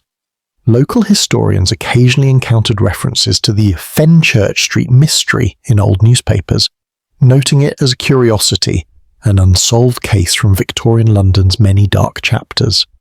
A few researchers tried to investigate, searching for patterns or explanations, but the trail was cold, the witnesses dead, the evidence scattered or destroyed. What remained was only what Abberline had felt on that December night. The terrible certainty that the door had closed but was not locked, that the boundary between worlds was thinner than anyone wanted to believe, that what had happened once could happen again, when conditions aligned and the fog grew thick and something on the other side of the veil decided to reach through. The city went on. People lived and died, worked and loved, built their lives on streets that had once been hunting grounds for something that claimed to offer mercy. The fog still rolled up from the Thames on autumn and winter evenings, still reduced visibility, still carried that particular smell of water and coal smoke. But it was only fog now, only weather, only the natural consequence of London's geography and industry, or so people told themselves. Because to believe otherwise, to accept that the phantom might return, that the door might open again, that death could walk among the living offering peaceful extinction, that was too frightening to contemplate in the bright electric lights of modern civilization. Inspector Thomas Abberline died in Net 29, aged 86, in his house overlooking the sea. His wife had preceded him by 3 years. He died in his sleep, peacefully, his face showing that same serene expression that he had seen on the faces of 18 people in doorways on Fenchurch Street more than 40 years earlier. His private notes, kept in that locked drawer all those years, were found after his death. His executors read them with growing disbelief, descriptions of conversations with an entity that killed without weapons, accounts of manifestations that defied physical law, theories about doors between worlds and thresholds that could be crossed. Most dismissed the notes as the confused memories of an old man, the final deterioration of a mind that had witnessed too much darkness in a long career. But a few who read those notes felt a chill of recognition, as if Abberline had described something that lived not just in 1888, but in all times, waiting in fog and darkness for moments when the boundary grew thin enough to cross. These few kept the notes, passing them quietly to others who might understand, who might believe, who might be prepared if the phantom ever returned. And so the silence after the Fenchurch Street deaths was not complete silence, but rather a muting, a reduction of volume, a transformation of experience into memory, and memory into legend. The truth became story, the story became rumour, the rumour faded into the background noise of a city too busy with present concerns to dwell on past mysteries. But on foggy November evenings, when the mist rolls thick through the streets of London, when visibility shrinks and sounds grow muffled, and the world takes on that quality of liminal uncertainty, there are still people who remember, who walk a little faster through certain neighbourhoods, who avoid standing too long in doorways, who listen for footsteps that make no sound and watch for shapes that form from fog itself, because the door closed in December of 1888, but doors that have opened once can open again. And somewhere beyond the veil, in realms that human perception barely touches, the phantom waits, patient as tide, inevitable as night, ready to offer its terrible mercy when next the boundary grows thin and London's fog calls to those who are ready to answer. The candle burned low, the chamber fell silent, and history once again turned the page in the dark.